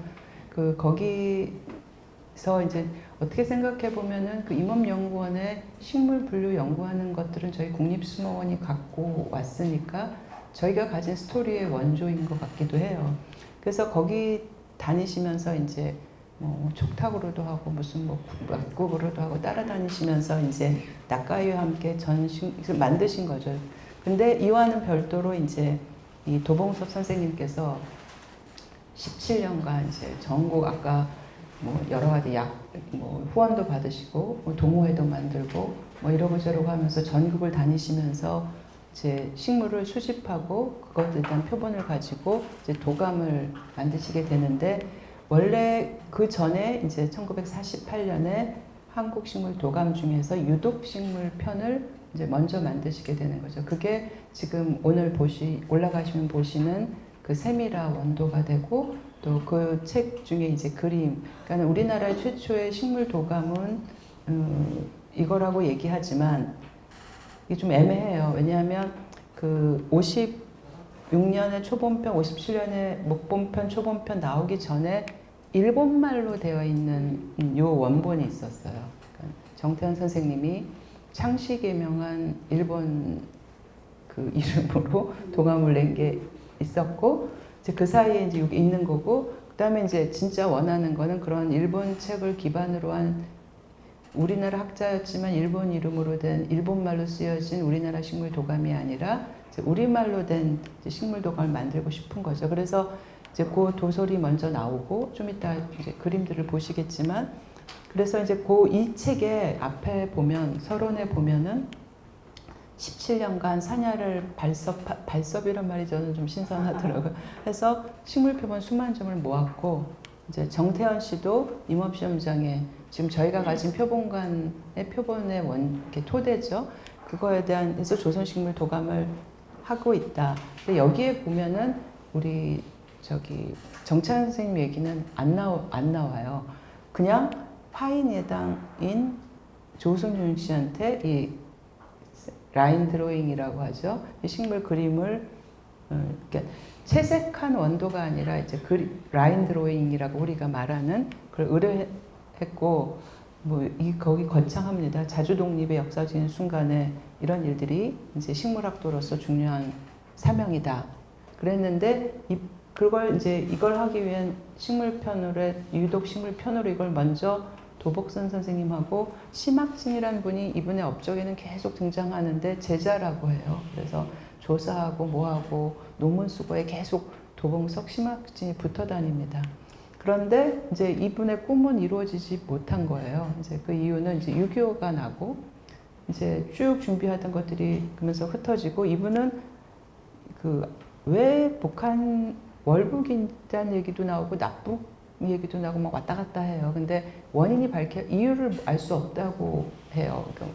왜 가게 됐는지, 납북인지 월북인지 어떤 경로로 어쨌든 이제 북한을 가시게 되고 그러면서 이제 이 정채현 선생님이 이제 생계를 꾸리는 선생님이 되고 청량중학교 교사 그래서 일남 3녀를 이제 키우시고 이미 그림은 뭐 둘째 아들 이르셨을 때 그만두셨다고 하더라고요. 그런데 정말 놀라운 거는 그 6.25 전쟁 와중에 이 원고들을 갖고 계셨던 거예요. 다락방에 숨기기도 하고. 그래서 이 정태현 선생님이 이제 다 이렇게 오랫동안 준비하고 뭐하고 드디어 한국말로 된 우리 식물 도감을 만드는 걸 준비를 같이 해왔었는데 6.25를 거치면서 다 잃어서 시리에 빠졌는데 이제 어느 분이 이름을 제가 알려주셨대요. 이 정찬현 선생이 갖고 있다. 그래서 가서 열심히 설득하고 줬다 이렇게 얘기하는데 또 쭉 여러 가지 자료를 모아보면은 설득하고 이야기하고 해서 그 원고들을 받게 됐고 그걸 토대로 이분이 임업시험장에 있고 그걸 그만두고 일제 조선총독부의 시험장에 있다가 일본이 있으면 그만두게 됐다가 이제 전남대학교 교수로 갔다가 다시 성균관대학교로 정태현 선생님이 가시면서 해서 어쨌든 우리나라 최초의 식물 도감이 만들어졌습니다. 근데 이제 문제는 뭐냐면 이분이 이제 북한에서 활동을 하신 거죠. 그래서 이렇게 내용적으로 보면 공조로 지금 표본 숫자라든지 뭐 그림 그린 거라든지 공조가 적절했어야 됐을 텐데 이제 지금보다 훨씬 엄격하던 시절 아니겠어요? 그래서 공조로 이름 올리지 못하고 지금 이 이 책이 저 위에도 있습니다. 근데 거기에 서문을 보면 그냥 서문에 사이를 고마워한다 이런 정도의 얘기를 밝히니까 유족의 입장에서 보면 굉장히 마음이 아픈 거겠죠. 이 책은 워낙 업적을 인정받아서 저도 이 책이 있는데 제가 저희 때는 이제 이미 대한식물도감이라고 하는 이창포 스님 도감을 갖고 공부하던 시절이었는데 저희 은사들은 다 이 책을 보셨어요. 근데 저 책이 너무너무 갖고 싶은데 이미 없어져서 참 아쉬웠는데 저희 집에도 역사적 유물이 하나 있습니다.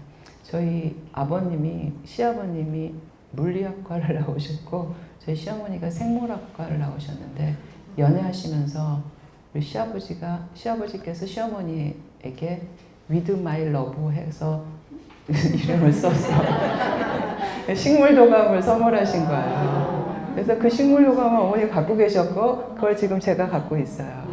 저한테도 이게 이 가문의 굉장히 중요한 책. 오늘 차가 무겁지 않으면 보여드리려고 했는데 어쨌든 그래서 이 책이 우리나라의 최초의 한국말로 된 식물 도감이었고 학술원상도 받고 그러셨어요. 이 책이. 그러니까 좀 아쉽겠죠. 가족들의 입장에서 보면은 그런 스토리들이 여기 있습니다. 88년까지는 어쨌든 도봉석 선생님이 북한에서 북한 원색식물 도감이 있어요. 북한에는 임록재 선생이라고 하는 또 유명한 식물학자가 있는데 두 공저로 약용식물 도감도 나왔는데 1988년 이후로는 어디에도 도봉석 선생님 이름이 안 나와요. 그래서 이제 돌아가셨나?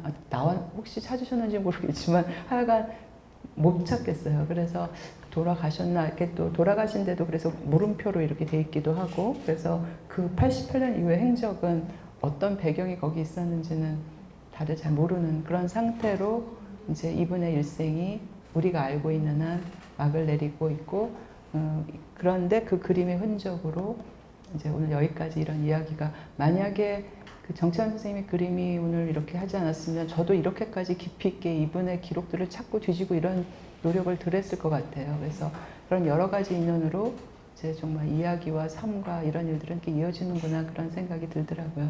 올라가시면 보시겠지만 제일 먼저 상징적으로 알려져 있는 이제 그림 중에 하나는 이제 이렇게 유독식물 도감에서 그림이 원도들이 저 위에 있습니다. 요 책이 여기 같이 나와 있어요. 만병초, 노란 만병초, 백산차. 근데 애기 백산차, 천도 백산차 이런 일 어쨌든 만병초라는 얘기는 좀 들어보셨나요? 보셨어요 혹시? 예, 만병초는 이름만 들어도 만병이잖아요. 그런데 옛날에 그런 얘기도 있어요. 만병초가 만병을 고치는 좋은 약인 줄 알고 수험생인 아이에게 먹였다가 시험 못 보게 만든 부모가 있다라는 얘기도 있었어요. 근데 실제로 독성이기도 하고 약성이기도 한 거죠. 그래서 왜 잘 독을 다스리면 뭐 암도 고치는 중요한 약이 되기도 하고 그래서 이 만병초는 그런 거고요. 이제 만병초는 집안 이름은 로도덴드론이라 그래서 진달래, 철쭉과 다 같은 집안이에요. 근데 원예적으로 이렇게 사람들이 키워서 진달래 종류하고 만병종조를 구분합니다. 어떻게 구분하냐면 진달래, 철쭉은 낙엽성이고 그리고 만병초 종류는 상록성이고 우리말 이름으로 하면 만병초 종류, 진달래, 철쭉 종류로 구분하지만 식물학적으로는 다 같은 집안이에요. 그래서 우리나라에는 지금 겨울에도 이렇게 이거 울릉도에 있고 뭐 하여간 그렇죠. 그래서 만병초고 이 정찬 선생님 도감에는 흰 만병초라고 되어 있는데 실제로 연한 핑크색이고요. 흰색도 있고 그래서 식물 꽃의 색깔 중에서 흰색과 핑크색은 좀 나타나기도 하고 덜 나타나고 왔다 갔다 한 거.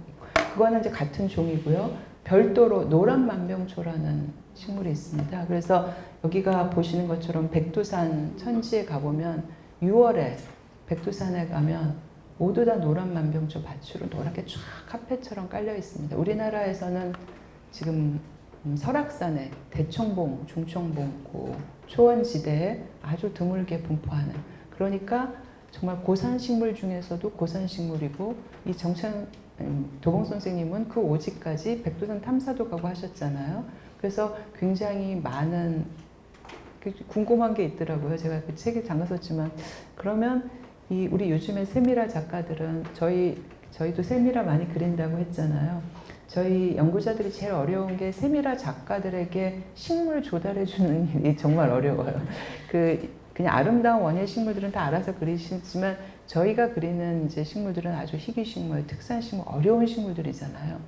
그거를 사진으로 보고 그리는 것은 정말 별로인 것 같으니까 이제 식물들을 만나게 해주느라고 정말 고생을 많이 하거든요. 그리고 식물화, 저희 같은 경우에는 사이언티픽한 거는 꽃 피는 때 그리면 열매는 없잖아요. 근데 한 그림에 열매와 꽃이 같이 보이도록 해야 하는, 이제 저희는 좀 그런 좀 학술적인 배경의 세미라를 많이 그리는데, 이제 그러다 보니까 이 우리 정찬현 선생님은 남편이 채집해온 마른 표본을 보셨을까? 부인을 그리기 위해서 조금 더 생생하게 갖고 오셨을까? 저는 사실 개인적으로는 그게 궁금하더라고요. 최근에는 우리 남북 협력 왔다 갔다 하면서 이제 백두산에 갔을 때 만병초가 여기는 정말 예뻐요. 이렇게 얘기하셨는데, 그 만병초는 우리가 알고 있는 이 흰색 만병초가 아니라 노란 만병초인 거죠. 그래서 이렇게 알고 계시면 되고, 전 세계적으로는 만병초가 너무너무 아름다운 원예종이에요. 그래서 중국에도 많고, 그래서 이게 다 만병초 종류들이에요.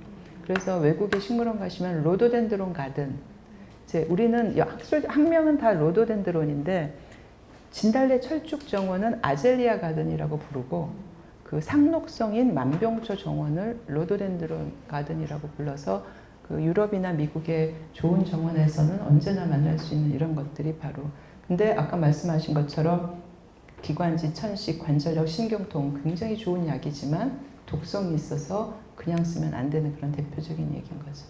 우리 도봉 선생님이 북쪽 채집을 많이 하셨다는 게 나타나는 것 중에 하나가 이 금매화라는 식물입니다. 이게 이쪽에 있는 건 이따 보시면 원도를 보시니까 훨씬 잘 보실 수 있어요. 저렇게 좋은 자료가 있는 줄 알았으면 제가 애써서 막 이거 찾아보지 않았을 텐데, 어쨌든 백두산에 가면은 6월에는 노란 만병초가 쫙 깔리고, 노란 만병초가 질 때쯤 되면은 그야말로 그 전체가 꽃방석이가 되는데, 그때 대표적인 것 중에 하나가 이 금매화입니다. 굉장히 아름답죠. 매화하고는 식물학적으로는 다른 식물인데,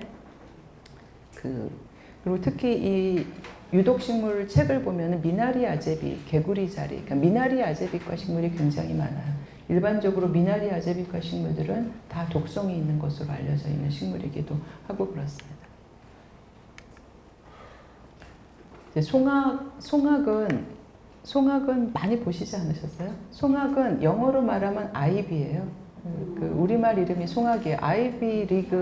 아이비리그는 그 명문대학을 아이비리그라고 하는데, 아이비리그는 왜 아이비리그냐 하면은 오래된 명문대학의 교정에 가보면은 벽 타고 올라간 이 아이비가 굉장히 많아서 그런 거고, 이 아이비 종류 중에서 우리나라에 자라는 거는 송악, 영어로는 헤데라고, 코리안 헤데 아이비가 송악이라고 말씀드리는 거죠. 여기도 한번 꼭 가보시길 권하는데, 선운사 가보면, 선운사 들어가다가 왼쪽에 보면 이 절벽에, 이 덩굴이 절벽을 다 타고 올라와서 정말 장관입니다. 근데 이제 꽃은 이렇고, 그런데 이제 이 아이비인 경우에는 이제 벽면에 많이 쓰이는데 월동이 잘 안 돼요. 굉장히 추위에 약해서. 외국에 있는 아이비 종들은 좀 난데, 근데 이제 우리나라가 따뜻해졌다는 것을 이것도 좀 굉장히 극적으로 알려주고 있는 게, 최근에는 월동이 많이 되고 있죠. 그죠? 그래서 실제로 요즘에는 땅이 없으니까 벽 이런 데다가 자꾸 이제 녹색을 입히게 되는데, 생각보다 우리 중부지방의 추위를 견디는 덩굴성 소재들이 많지가 않은 거예요. 더군다나 겨울에도 상록성으로 파란 잎을 가진 것들을 좀 만나기 어려운데, 그런 의미에서는 이제 이 송악은 굉장히 중요한 것 중에 하나고, 역시 식물 전체에 유독성이 있다고 합니다.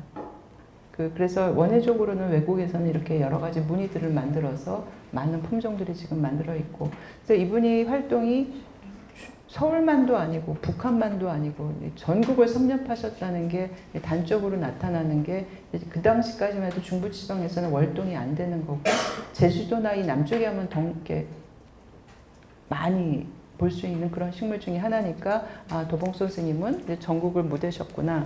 예쁘죠. 제가 식물 공부할 때 그 은방울꽃이에요. 근데 이렇게 예쁜데 독성이 있어요.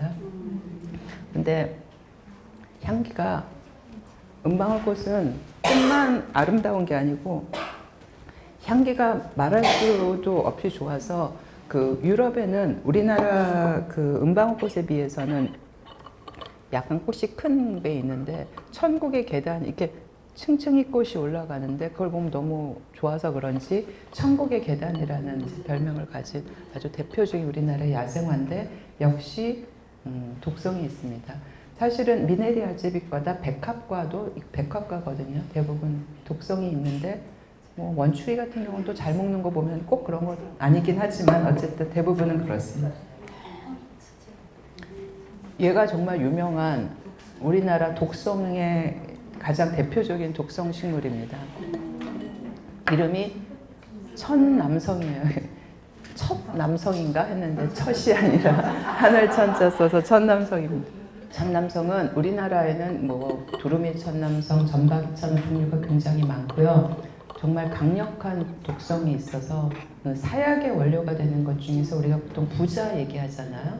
백부자, 부자가 있고 천남성이 있고 사역이 그래서 야 저거 먹고 죽으면 어떡해요? 산에 정말 지천으로 많은데 근데 그냥 정상적이면 그럴 리가 없어요. 왜냐하면 너무 독성이 가느니까 열매가 굉장히 먹음직스럽게 생겼잖아요. 그래서 입에 닿기만 하면 부르틀 만큼 금방 뭐 삶아서 물 빼서 악의적으로 먹히기 전에는 그냥 산에서 우연히 입술에 닿으면 막 부르틀 만큼 독성이 강한 사약의 원료가 될 만큼 이 천남성의 꽃은 뭘까요? 이게 꽃일까요?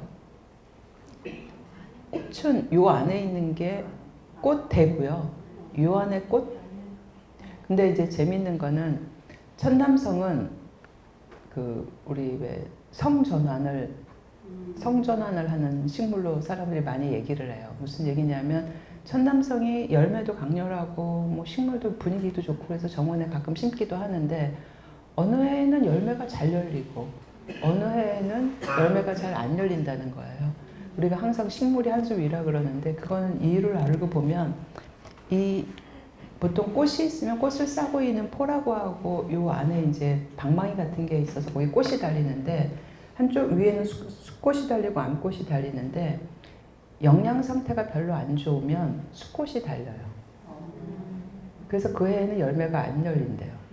그리고 영양 상태가 좋고 상태도 좋고 뭔가 후손을 번식시킬 컨디션이 적절하면 그때는 암꽃이 주로 추르륵 달려서 그 해에는 열매가 달린다는 거죠. 사실은 뭐 지금 우리도 트랜스젠더 얘기가 나오지만 사실 우리가 생각하는 것보다 식물은 훨씬 더 교묘하고 자유자재로 살아간다라고 알려져 있습니다. 안중부채도 보셨어요? 안중부채도 정말 개성 넘치는 이게 막 부채만 막 이만한 방석만한 식물이잖아요. 근데 이때는 이미 꽃은 놓치신 거죠. 아주 이른 봄에 산에 가보면 잎도 없이 이런 꽃들이 달립니다. 그래서 보통 이른 봄에 있는 꽃들은 그 키가 작아요. 왜 그럴까요?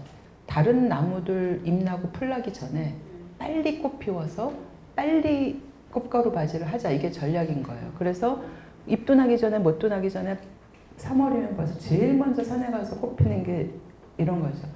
제가 그런 사진을 못 가져왔는데 어떤 사진을 보면 눈 속에서 이제 안중부채가 피어있는 사진들도 있어요.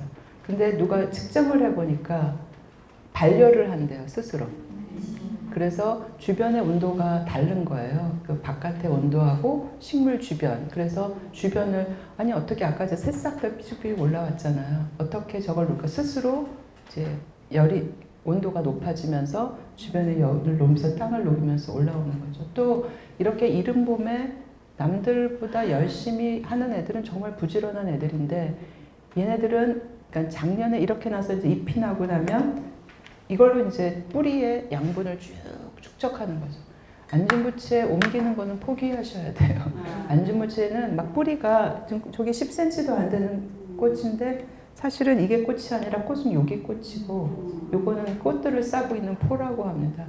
근데 뿌리가 막 1m씩 내려갑니다. 그렇게 저력을 땅속에 저력을 가지고 축적해서 그 힘으로 언 땅을 녹이고 제일 먼저 경쟁자 없을 때 수분을 하고 하는 얘는 근데 정말 얘도 굉장히 강력한 독성식물로 알려져 있고 얘 그냥 잘못 먹으면 설사하고 배탈 나고 아주 안 좋은 독성식물입니다. 그 스컹크 캐비지라는 별명도 갖고 있고요. 얘는 어떤 이야기가 전해지냐면 이른 봄에 이제 곰들이 겨울잠에서 깨어나면 얘를 먹는데요. 독성인데 왜 먹기 쉽잖아요. 근데 겨울 동안 겨울잠 자면서 온갖 지점을 그래서 얘를 먹고 설사해서 장이랑 뭐를 싹 비워내고 그런 다음에 새로 나온 이것들을 먹는 거라서 이른 봄에 이제 곰들이 먹는 그런 식물이 대표적인 백성식물 중에 하나입니다. 뭐 이것도 잘 아시는 식물이죠.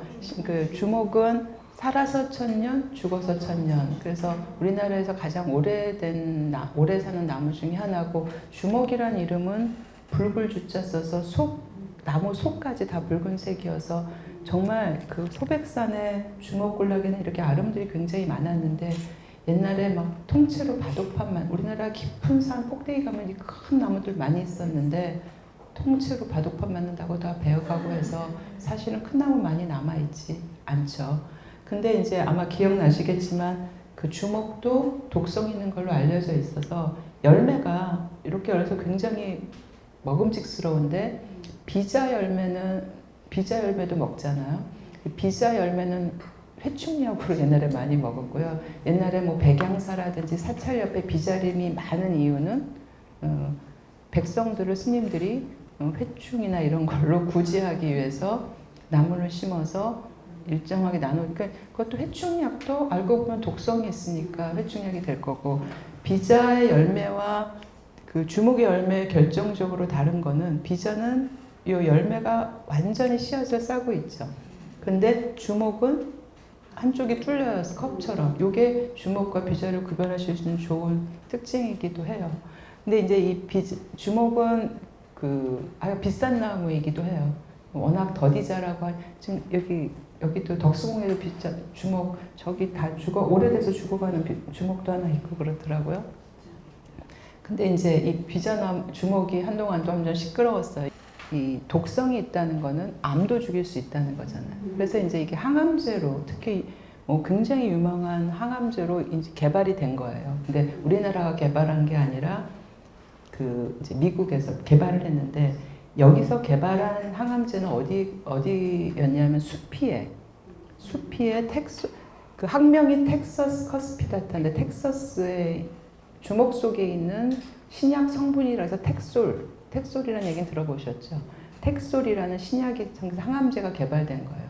근데 그게 약효가 그렇게 좋았는데 못 팔게 됐어요. 환경단체에. 이 나무 껍질에 있다 보니까 정말 100년, 200년, 300년 된 나무에 수피를 벗겨내야 되니까 항암제 요만큼 얻자고 그 오래된 나무들을 다 베어버리는 것이 문제가 됐어요.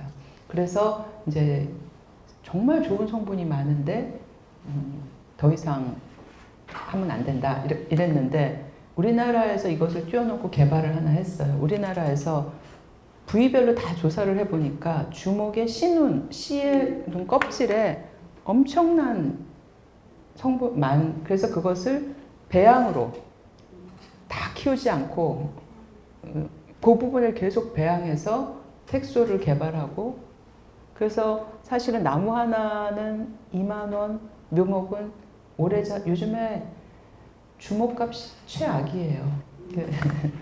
많이 키웠는데 좀 요즘에 잘 안 하니까 값이 굉장히 떨어지고 뭐 2만 원, 3만 원, 6만 원 묘목 그런데 이 텍솔 하나 개발하면 연 매출이 2조가 이 나무 하나가 벌어들이는 돈이 그래서 정말 뭐든지 나올 수 있는 거죠, 자원이. 그래서 지속 가능한 이용을 위해서도 지금을 보존해야 된다.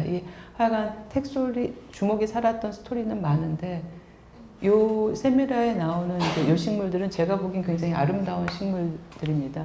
보통 동이나물도 여러분 아마 그 산에 가면은 물가에 많이 보셨죠. 보통 나물자가 들어가는 거는 대부분 먹어요. 식물 이름에 나물자. 근데 얘는 안 먹어요. 왜 안 먹냐? 유독 식물편에 나온 것처럼 독성이 있어서. 그래서 모양도 이쁘고 머리에서 가깝고 이름도 나물이어서 먹을 만한데 그렇고 얘는 최근에 굉장히 많은 분들이 관심을 갖는 요즘에는 수변 공간이 굉장히 유망한데 분위기도 독특하고 해서 한 거고요. 이 서울 귀룩나무는 혹시 아시나요? 하얗게 나무 가득 달려 있는 게 귀룩나무인데 이 도봉성 선생님이 이제 서울 주변을 조사하시면서 서울 귀룩나무라는 종을 새로 등록하셨어요. 근데 그 차이가 뭐냐면 이게 꽃이 쭉 달리면 꽃이 달리는 자루가 2cm 이상으로 길다. 그래서 원래 귀룩나무와는 좀 다른 거다라고 새로 종을 만드셨는데 요즘은 식물학자들이 그것을 인정을 좀 잘 안 해요. 왜냐하면 옛날 학자들은 조금 다르면 다 다른 이름을 붙였어요. 그래서 뭐 무슨 은빛 복수초도 은빛 복수초, 뭐 미색 복수초 막 이렇게 막 붙였는데 쭉 조사를 해보면 유전적으로 크게 다르지 않을 뿐더러 자연은 변이가 많잖아요. 변이의 이쪽 끝하고 이쪽 끝에서 보면은 분명히 다른 것 같지만 자연 상태의 식물을 다 조사해 놓으면 그 변이가 연속적인 분포 안에 있다. 이것은 한 종의 범주 안에 넣는 것이 적절하다. 그래서 어렵게 우리 조봉석 선생님께서 새로 종을 서울 남산에 저도 이거 막 열심히 찾아다녔는데 남산에 정말 이런 게 있더라고요. 했는데 현재로서는 그냥 다 귀룩나무에 통합하고 있는 그런 식물 중에 하나입니다. 이제 잡초처럼 흔히 보는 식물인데 저것도 이름을 알고 보면 왜 유독 식물편에 왔는지 이해가 가실 거예요. 이름이 파리풀이에요. 왜 파리풀일까요?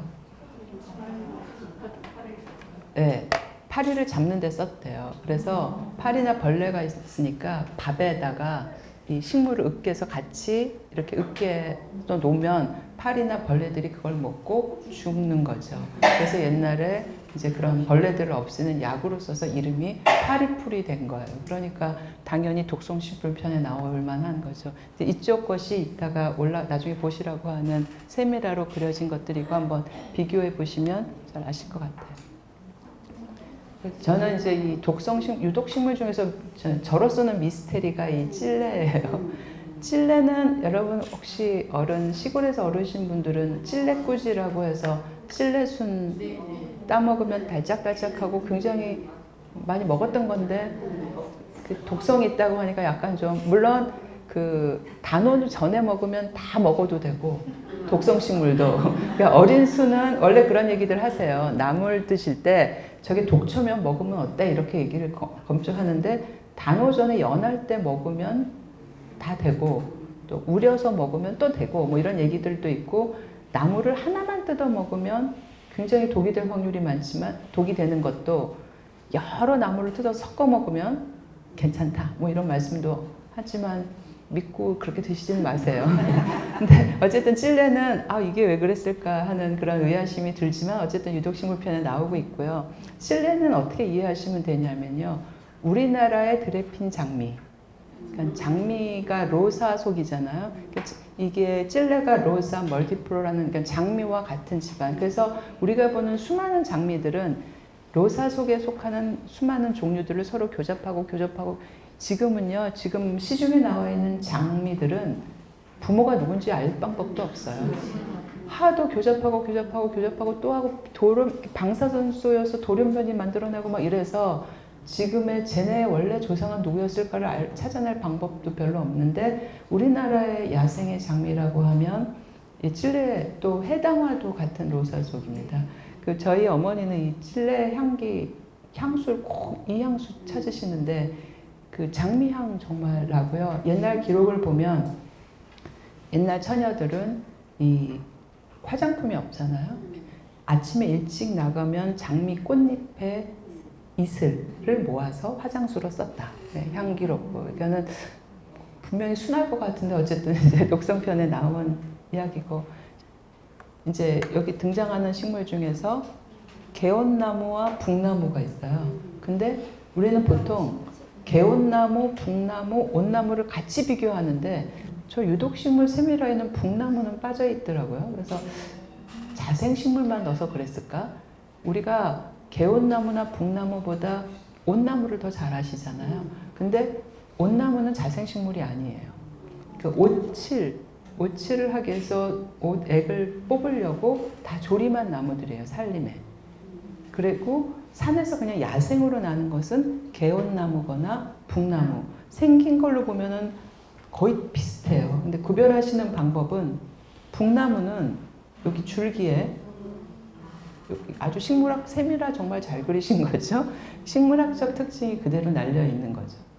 이렇게 달려 있고 개온나무하고 북나무는 이런 날개가 없어요. 잎축에. 근데 개온나무는 털이 있으면서 어린 가지가 이렇게 좀 붉은빛이 도는 게 온나무와 근데 산에 가서 온나무야 하는 것들은 여러분 보시면 대부분 다 개온나무예요. 그러면 옷을 타나?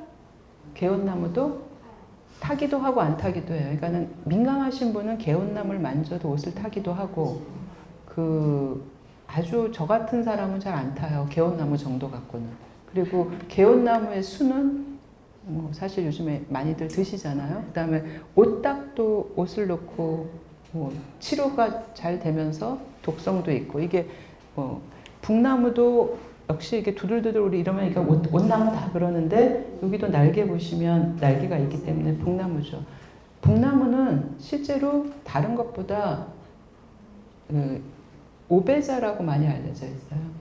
근데 이게 오배자인데 북나무가 약재는 북나무가 약재가 아니라 북나무에 열리는 충령, 벌레집 자체를 오배자라고 하고 한약시장에서는 이 오배자가 바로 굉장히 중요한 약재인 거죠.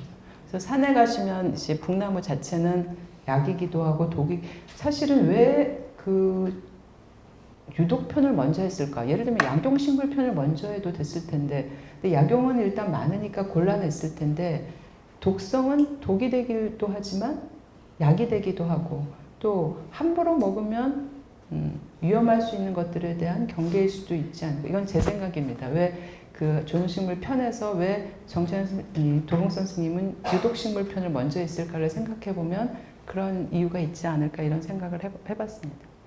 북나무는 왜 북나무일까요? 단풍이 아름다워요. 네, 그래서 유럽에서는 정원수로 붉은 단풍나무처럼 많이 쓰이는데 우리나라에서는 아무래도 옷을 탈 우려가 있으니까 권장은 안 하지만 단풍이 굉장히 붉게 아름답다고 해서 북나무입니다. 이 선생님 올라가서 보시면요. 제가 사진 열심히 찍었는데 이렇게 다 있는 줄 알았으면 안 찍었을 텐데 선생님의 그림이 채색 원도잖아요. 원도, 이게 정찬양 선생님의 그림이에요. 근데 이게 아까 정태환 선생님의 한국식물 도감에 나오는 그림이에요. 근데 아까 제가 설명드린 것처럼 누구에게 의뢰했다 이렇게 얘기 나와 있지 정찬양 선생님이 그렸다라는 대목이 공식적으로는 하나도 없는 거예요. 그리고 정찬양 선생님 그림은 이렇게 채색 원도인 거예요. 근데 이 식물 도감에는 채색이 아니라 라인 드로잉으로 한 거죠. 이게 이제 여러분 산야에서 많이 보신 백봉동이라는 식물인데 이게 다른 사람이 그린 걸까요? 그죠? 이게 이제 정태환 선생님 도감. 그래서 지금 저 올라가 보시면 도감에 나와 있는 그림하고 이렇게 표시해서 같이 비교해 보시라고 진짜 큐레이팅을 잘 하셨더라고요. 다 나와 있던데. 그래서 실제로 사실 정찬양 선생님의 원도와 뭐를 했다고 도감에 준비한 이런 기록은 있는데 이 그림은 누가 그렸고 부인에게 의뢰해서 정태환 선생님과 그림 있다는 기록은 없는데 누구나 봐도 같은 사람 것 같지 않으세요? 구도나 내용을 그죠? 그거를 그래서 실제로 이제 무슨 기록은 없지만 저쪽에서 쭉 페이지별로 표시하셨듯이 이 채색 원도 우리 이번에도 전시회 가보면은 스케치하고 거기에 좋은 그림들은 채색 원도를 만들고 이렇게 하시잖아요. 스케치 작업을 굉장히 공들여 많이 하신 게 정찬 선생님 그림에 남아있더라고요. 근데 이렇게 보면 사실은 예, 구도 같이 그렸는데 이거를 라인 드로잉으로 그림을 해놓고 이런 게 아닐까라는 많은 사람들이 생각을 하고 지금 정말 이게 아마 실물 보시면 이렇게 똑같이 이런 구도로 만들어서 아니면 이 채색 원두를 보고 이 사람이 베꼈든지 뭐 뭔지는 잘 모르겠지만 그래서 이 사실 그 우리 한국식물도감 정태원 선생님 도감 우리 도봉 선생님이 같이 기획하셨던 그 도감은 상당수가 우리 정찬 선생님 그림이 이 채색뿐만 아니라 그것도 기여하시지 않았을까 하는 사람들이 추측들을 합니다. 그래서 사실은 이제 이 쭉 맥락을 이어와 보면 이제 강점기에 그 지식인 뭐 부유하게 자라나서 했지만 정말 여러 가지 역사적 굴곡을 겪잖아요. 근데 그럼에도 불구하고 우리 아까 미스김 말력도 들었지만 사실 그런 흔적들이 지금 우리가 인제 와서 지금 근대 미술을 조명하듯이 많은 것들이 있는 것 같아요. 저희가 몇 년 전, 그 광복 70주년 때 저희가 했었던 사업 중에 하나가 뭐가 있냐면 그 소나무의 광복을 선언합니다. 그 광복 70주년 기념 사업 중에서 다 무슨 뭐 발굴 그러는데 식물 주권 바로잡기 아주 이색 사업을 저희가 하나 했어요. 무슨 얘기냐면 아까 우리가 하나부사야 아시아티카 나카이 금강초롱 학명 이거는 아무리 배 아파도 못 고쳐요. 국제식물 명명규약이니까 세계가 약속한 일 갖고 우리끼리 해봐야 아무 소용이 없는 거. 북쪽에서는 기분 나쁘다고 바꿨어요. 금강산이야 뭐 이거는 사실은 기본적인 규약을 모르는.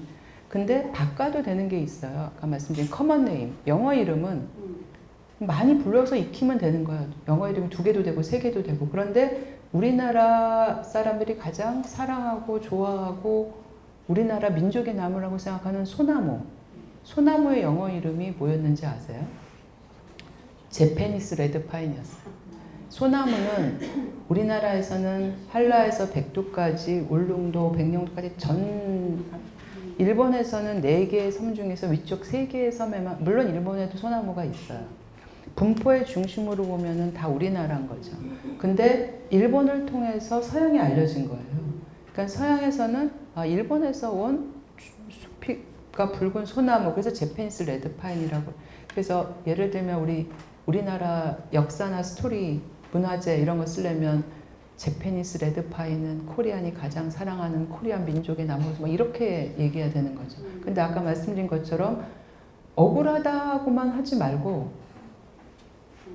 바꿔서 불러야죠. 그죠? 문화를 확산해야지. 그래서 한 2년간 작업을 했어요. 우리나라 모든 식물의 이름에 영어 이름을 막 다 찾았어요. 다 찾았더니 있는 것도 있고 없는 것도 있고 아닌 것도 있고 틀린 것도 있고. 그래서 소나무의 그 영어 이름은 코리안 레드파인으로 바꿨어요. 저희.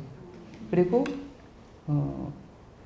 우리나라에도 있고 중국에도 있고 있는 것도 다 코리안이라고 붙이면 일본이랑 똑같잖아요. 그래서 그런 거는 아시아 뭐 이렇게 바꾸고 뭐 이런 식으로 바꿨고 이런 것도 했어요. 개나리 영어 이름은 화이트 퍼시티아 또는 뭐 화이트 퍼시티아 막 이러는데 퍼시티아인데 코리안 퍼시티 어렵죠. 뭐라고 바꿨냐면 그냥 개나리로. 여러분 아시는 그 개나리가 우리나라 특산 식물이에요. 우리나라에만 있는 나무예요. 그리고 우리나라에 오면 온 봄에 개나리가 가득하잖아요. 우리가 지금도 스시로 그냥 먹듯이 우리나라의 특산 식물이면서 한국의 봄 도시 풍경을 하는 개나리를 발음도 쉽잖아요. 개나리. 이러면 얼마나 좋을까. 그래서 그냥 그건 개나리로 바꿨어요. 근데 문제는 뭐냐면 이렇게 바꾼 거를 다 써야 되는 거죠. 그죠? 근데 모르고 못 쓰는 거죠. 그래서 이걸 또 이제 어떻게 하면 많이 쓸까 궁리를 하다가 위키페디아에 올려야 되는 거죠. 그죠? 위키페디아에 올리면 그냥 안 올려주고 문서의 근거가, 문헌 근거가 있어야 돼요. 그래서 이렇게 작업한 것을 책 만들어서 그 문헌 근거로 다 올렸어요. 한국 위키페디아 말고 오리지널 위키페디아에서 그 우리 소나무를 찾으면 이 스토리가 다 나와요. 코리안 레드파인으로 이렇게 바뀌어서 옛날에 쫙 그래서 사실 지금 문화계 각계에서 일하시는 분들이 이제는 우리가 그것을 열심히 써서 그리고 그것뿐만 아니라 우리나라 식물 이름을 그냥 사실은 문화재 같은 것도 옛날 이름 그대로 그냥 막 해놓은 것들 많은데 사실 아까 금강초롱의 경우도 있고 이런 경우도 있고 저런 경우도 있고 사실 식물 이름이라는 것들이 뭐 그렇게 어떤 의미인지는 사람에 따라 달리 생각하겠지만 굉장히 중요할 수도 있는 거여서 지금 이런 이름도 하고 있습니다. 선생님들한테는 식물이 어떤 존재세요? 그냥 느낌 좋은 거? 오늘 식물 수목원장이 온다 그러니까 제일 떠오르는 첫 풍경이 어떤 것이었어요? 초록색. 네. 근데 식물은 생각보다 때론 큰 세계, 때로 아주 작은 세계. 지리산 노고던의 원출이에요. 한자로 망우초라 그런데요. 근심을 잊을 만큼 아름답다. 그리고 영어로는 데이릴리라 그래서 백합과 비슷하게 생겼지만 꽃이 얘도 무궁화처럼 하루씩 피고 지고 하는 거죠. 그래서 노고단에 지금쯤 올라가면 원추리가 피기 시작합니다. 정말 너무 운무가 슥슥 움직이면서 거치는 사이에 원추리가 드러나면 정말 아름답죠. 근데 가만히 시선을 두고 보면 그 옆에는 기린초가 같이 살아요.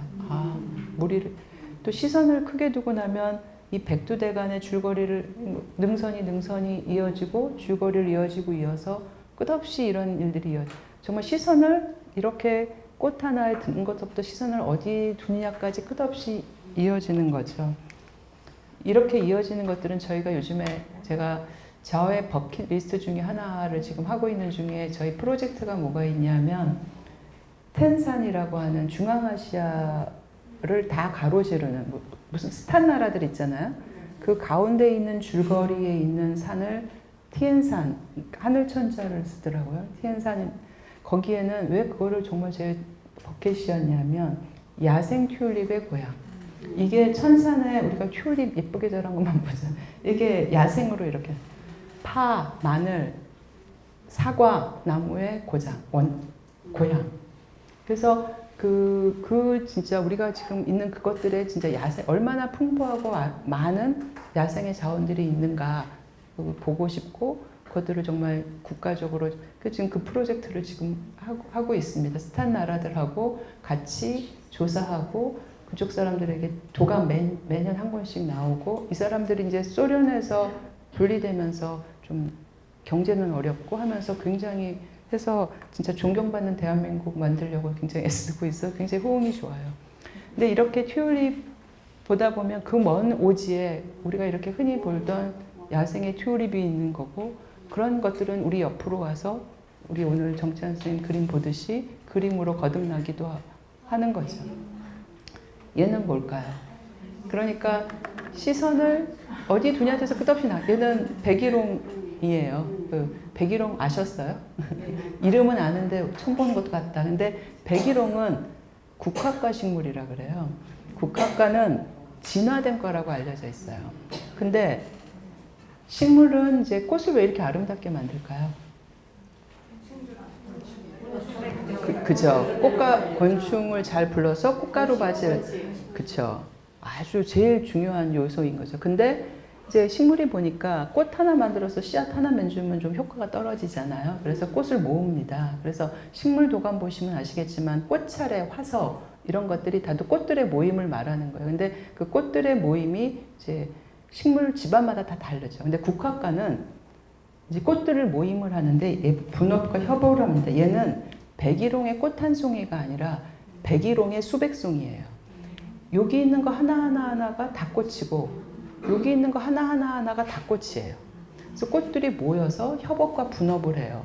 그래서 가장자리에 있는 꽃들은 화려한 꽃잎으로 내가 쟤네들 유혹하는 일을 할게. 그래서 얘네들이 찾아오면 씨앗은 니네가 맡아라. 이런 거죠. 그래서 실제로 그래서 이렇게 해서 찾아오면 씨앗은 여기만 맺혀지는 거죠. 이런 꽃의 구조가 뭘까요? 해바라기. 또 해바라기 씨앗 가운데만 맺히잖아요. 그죠? 또 뭐가 있을까요? 우리 구절초. 그래서 꽃의 그런 구조만 딱 봐도 이거는 국화과구나. 이렇게 잘 아는 척 하시면 되는 거죠. 어떻게 보면 꽃 한 송이에 작은 꽃 한 송이에 있지만 시선을 두냐에 따라서 같은 종 간의 협업과 분업이 있고 다른 종 간의 공생이 존재하고 정말 작은 세계가 요 안에 담겨져 있는. 그런데 얘네들은 뭘까요? 이 작은 꽃의 꽃가루를 신기하게 10배, 100배, 1000배 보면, 그러니까 마크로하게 가면 갈수록 다시 또 새로운 세계가 끝없이 펼쳐져요. 그러니까 생각해보면 우리는 그냥 나무 한 그루, 풀 한 포기, 꽃 한 송이 이렇게 보지만 그 안에는 우리가 시선을 정말 이 지구의 지붕 텐산까지 크게 두느냐, 저렇게 정말 깊이 정말 마이크로하게 가면 갈수록 마크로하게 가면 끝없이 펼쳐지는 게 자연의 세상인 거죠. 그래서 여러분께서는 자연을 만날 때 그냥 고정된 거 말고 정말 그 마음과 시선을 여는 만큼 새로운 세상이 펼쳐집니다. 아까 은행나무 나왔잖아요. 은행나무는 살아있는 화석이라고 해요. 살아있는 화석이라고 하는 게 은행나무가 진짜 화석으로 발견되기도 하고요. 그 은행나무가 살았던 시절은 그 백악기 이전에 커다란 초식공룡들이 살았던, 그런데 아직도 살아있는, 그래서 살아있는 화석이라고. 정말 은행나무라는 것을 보면 우리가 생각할 수도 없는 긴 나무 하나도 수백 년씩 살지만 그런 거죠. 근데 얘는 뭘까요? 은행나무는 암수가 마주봐야 된다 그러잖아요. 나무에 따라서는 벚나무는 꽃 한 송이의 수술 감술이 같이 있죠. 소나무는 숫꽃, 암꽃 따로 있는데 한 그루에 달려요. 근데 은행나무는 암나무, 숫나무 따로 있죠. 마주봐야 열매 맺는다. 실제로 그런 거죠. 은행나무를 가로수에 쓰기 나쁜 게 열매 때문이다. 숫나무만 심으면 돼요. 은행나무 사실 참 좋은데 없애는 거 좀 아까워요. 굉장히 좋은 가을. 어쨌든 그래서 요게 은행나무의 암꽃이 이렇게 생겼어요. 사실은 이제 겉씨 식물에는 영어로 플라워는 속씨 식물의 생식기관을 플라워라 그런다 하기 때문에 나자 식물 갖고도 그렇게 말하면 안 된다고 하지만 다른 말이 없어요.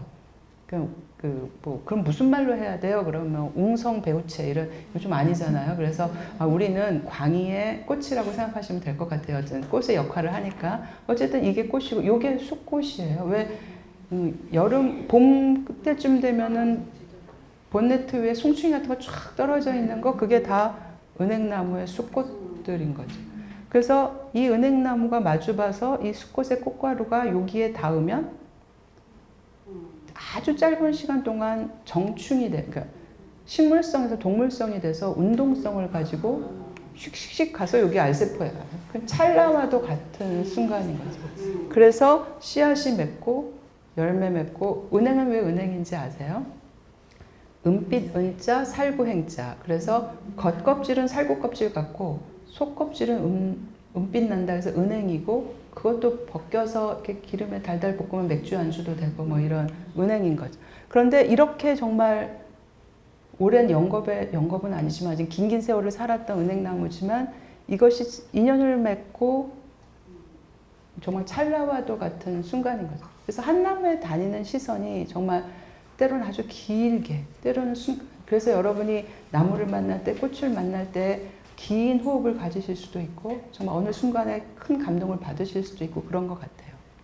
사실 우리가 만약에 자연에 대한 동경도 있지만 뭔가 하여간 제대로 우리의 마음 크기만큼 시선이 머물러서 정말 그 무궁했던 것들이 내 삶에 들어오지 않은 게 아닐까 그런 생각도 듭니다. 굉장히 많이 변했어요. 그죠? 이러던 시절 기억나시나요? 세계에서 유일하게 완전히 황폐된 땅을 복구한 나라라고 해요.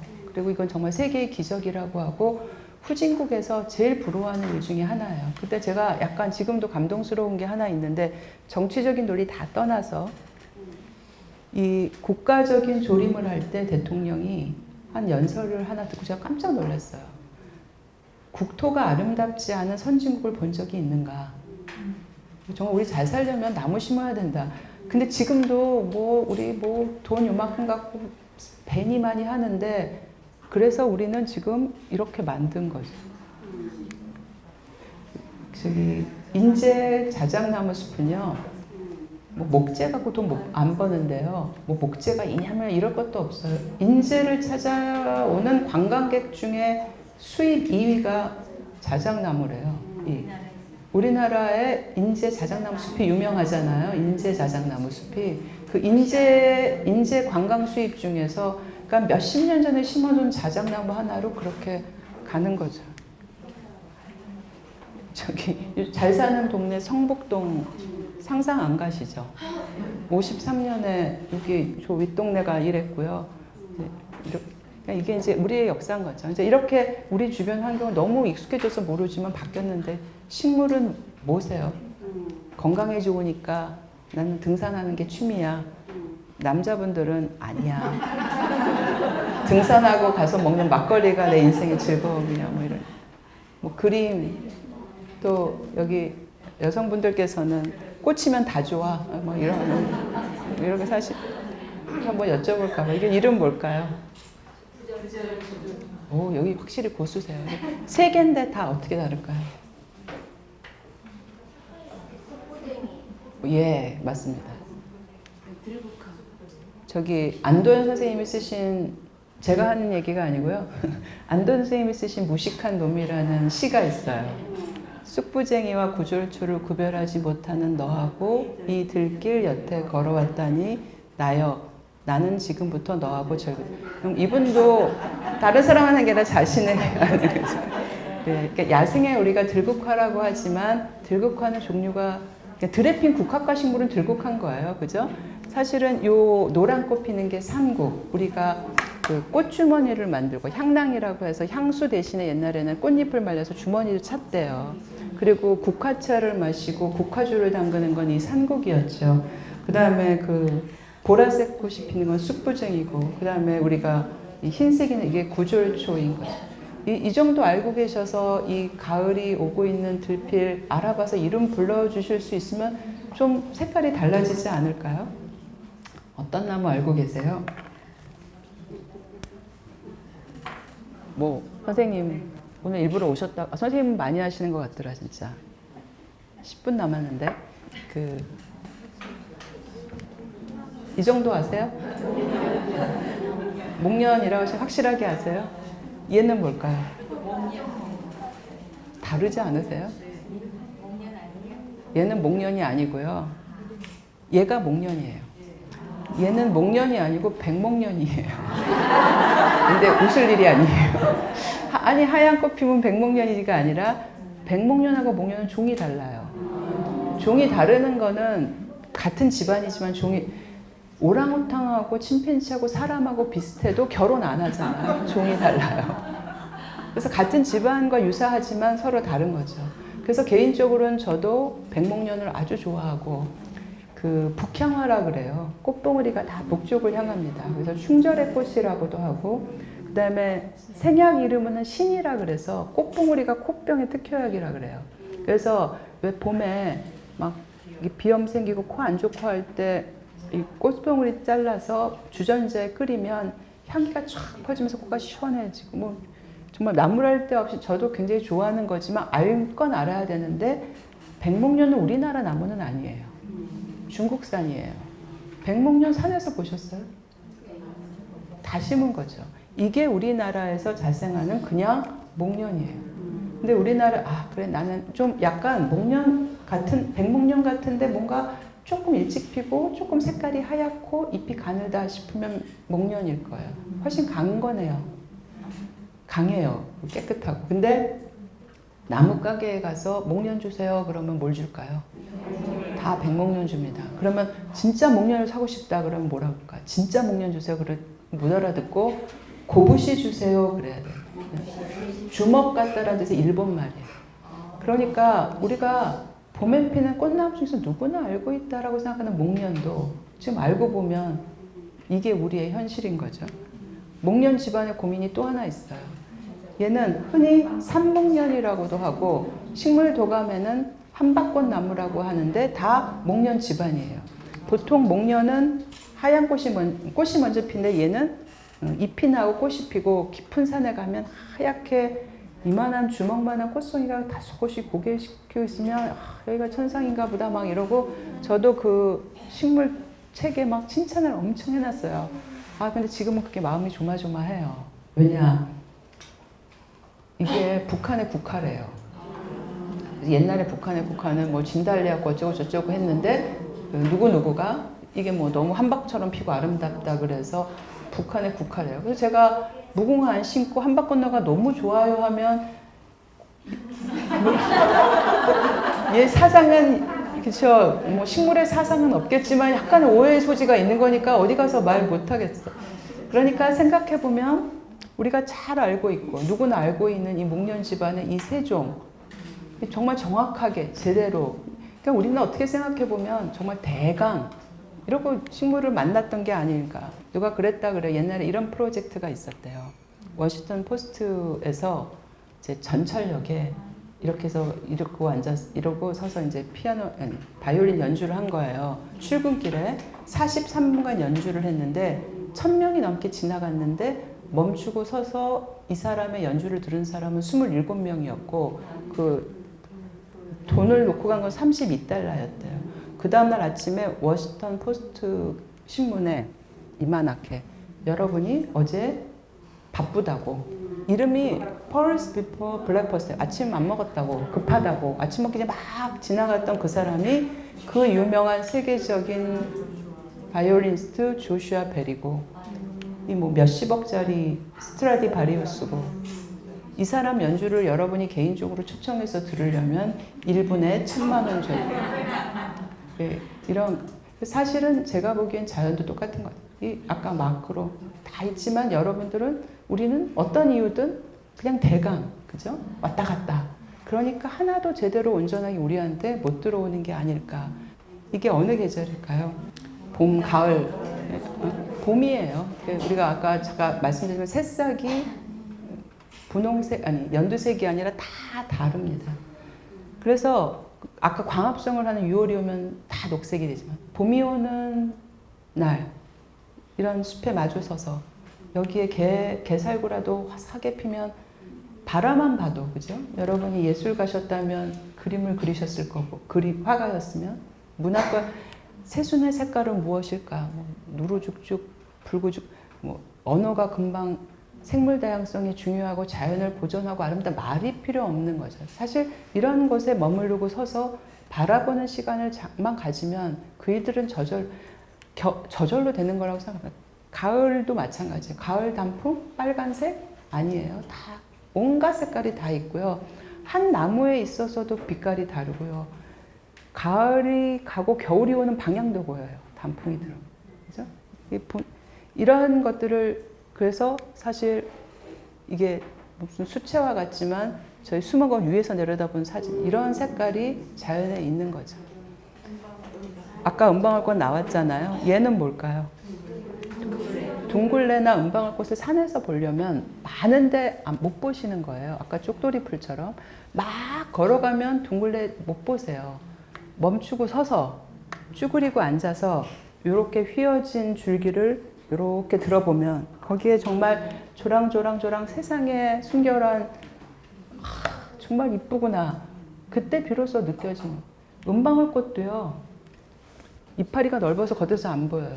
이걸 보시려면 서서 앉아서 잎사귀를 덜치면 저는요 제가 몇십 년 식물 공부를 했는데도 하얀색의 저 꽃송이를 보면 어떻게 이럴 수가 있을까 막 이래 그러고 있노라 보면 향기가 나타납니다. 향기가 올라오는데 절대로 서서는 못 느끼는 향기예요. 거기 쭈그리고 앉아서 이러고 들춰보는 사람만이 느낄 수. 여러분이 이제 그래서 여러분이 이제 숲과 가까워지시고자 한다면 멈추고 서서 바라보는 연습을 하시면 되겠습니다. 근데 시간이 막 갔는데 어떡하죠? 지났어요? 하여간 다 넘어가고 이렇게 봄, 여름, 가을이 있고 이런 게 다 있다고 보시고요. 마지막 하나만 할까 봐요. 뭐가 많이 갖고 왔네요, 너무. 이거는 좀 아세요? 이거는 정보. 식물 이름이 정말 궁금하다. 저에게 물어보지 말아주세요. 나름 바빠요. 요즘에 앱이 2개 있어요. 그래서 다음 꽃 이름 검색이 있고 그 모야모라는 앱이 있는데 2개가 뭐가 다르냐면 다음은 AI로 해서 계속 지금 업그레이드가 되고 있고요. 가장 인기 있는 거는 모야모라는 앱인데 이거는 내가 올리면 누군가 가르쳐줘요. 현재로서는 저게 최고예요. 근데 약간 위험해요. 누군가 지루해서 안 가르쳐주면 뭐 끝이에요. AI는 아마 데이터가 축적되면 클수록 그래서 지금은 여기가 약간 우세한데 2개 정도 같이 쓰시면 식물 이름 궁금한 거는 뭐 나머지 얘기는 다음에 할 기회가 있겠죠. 숲에서 평화로우시길 바랍니다. 고맙습니다.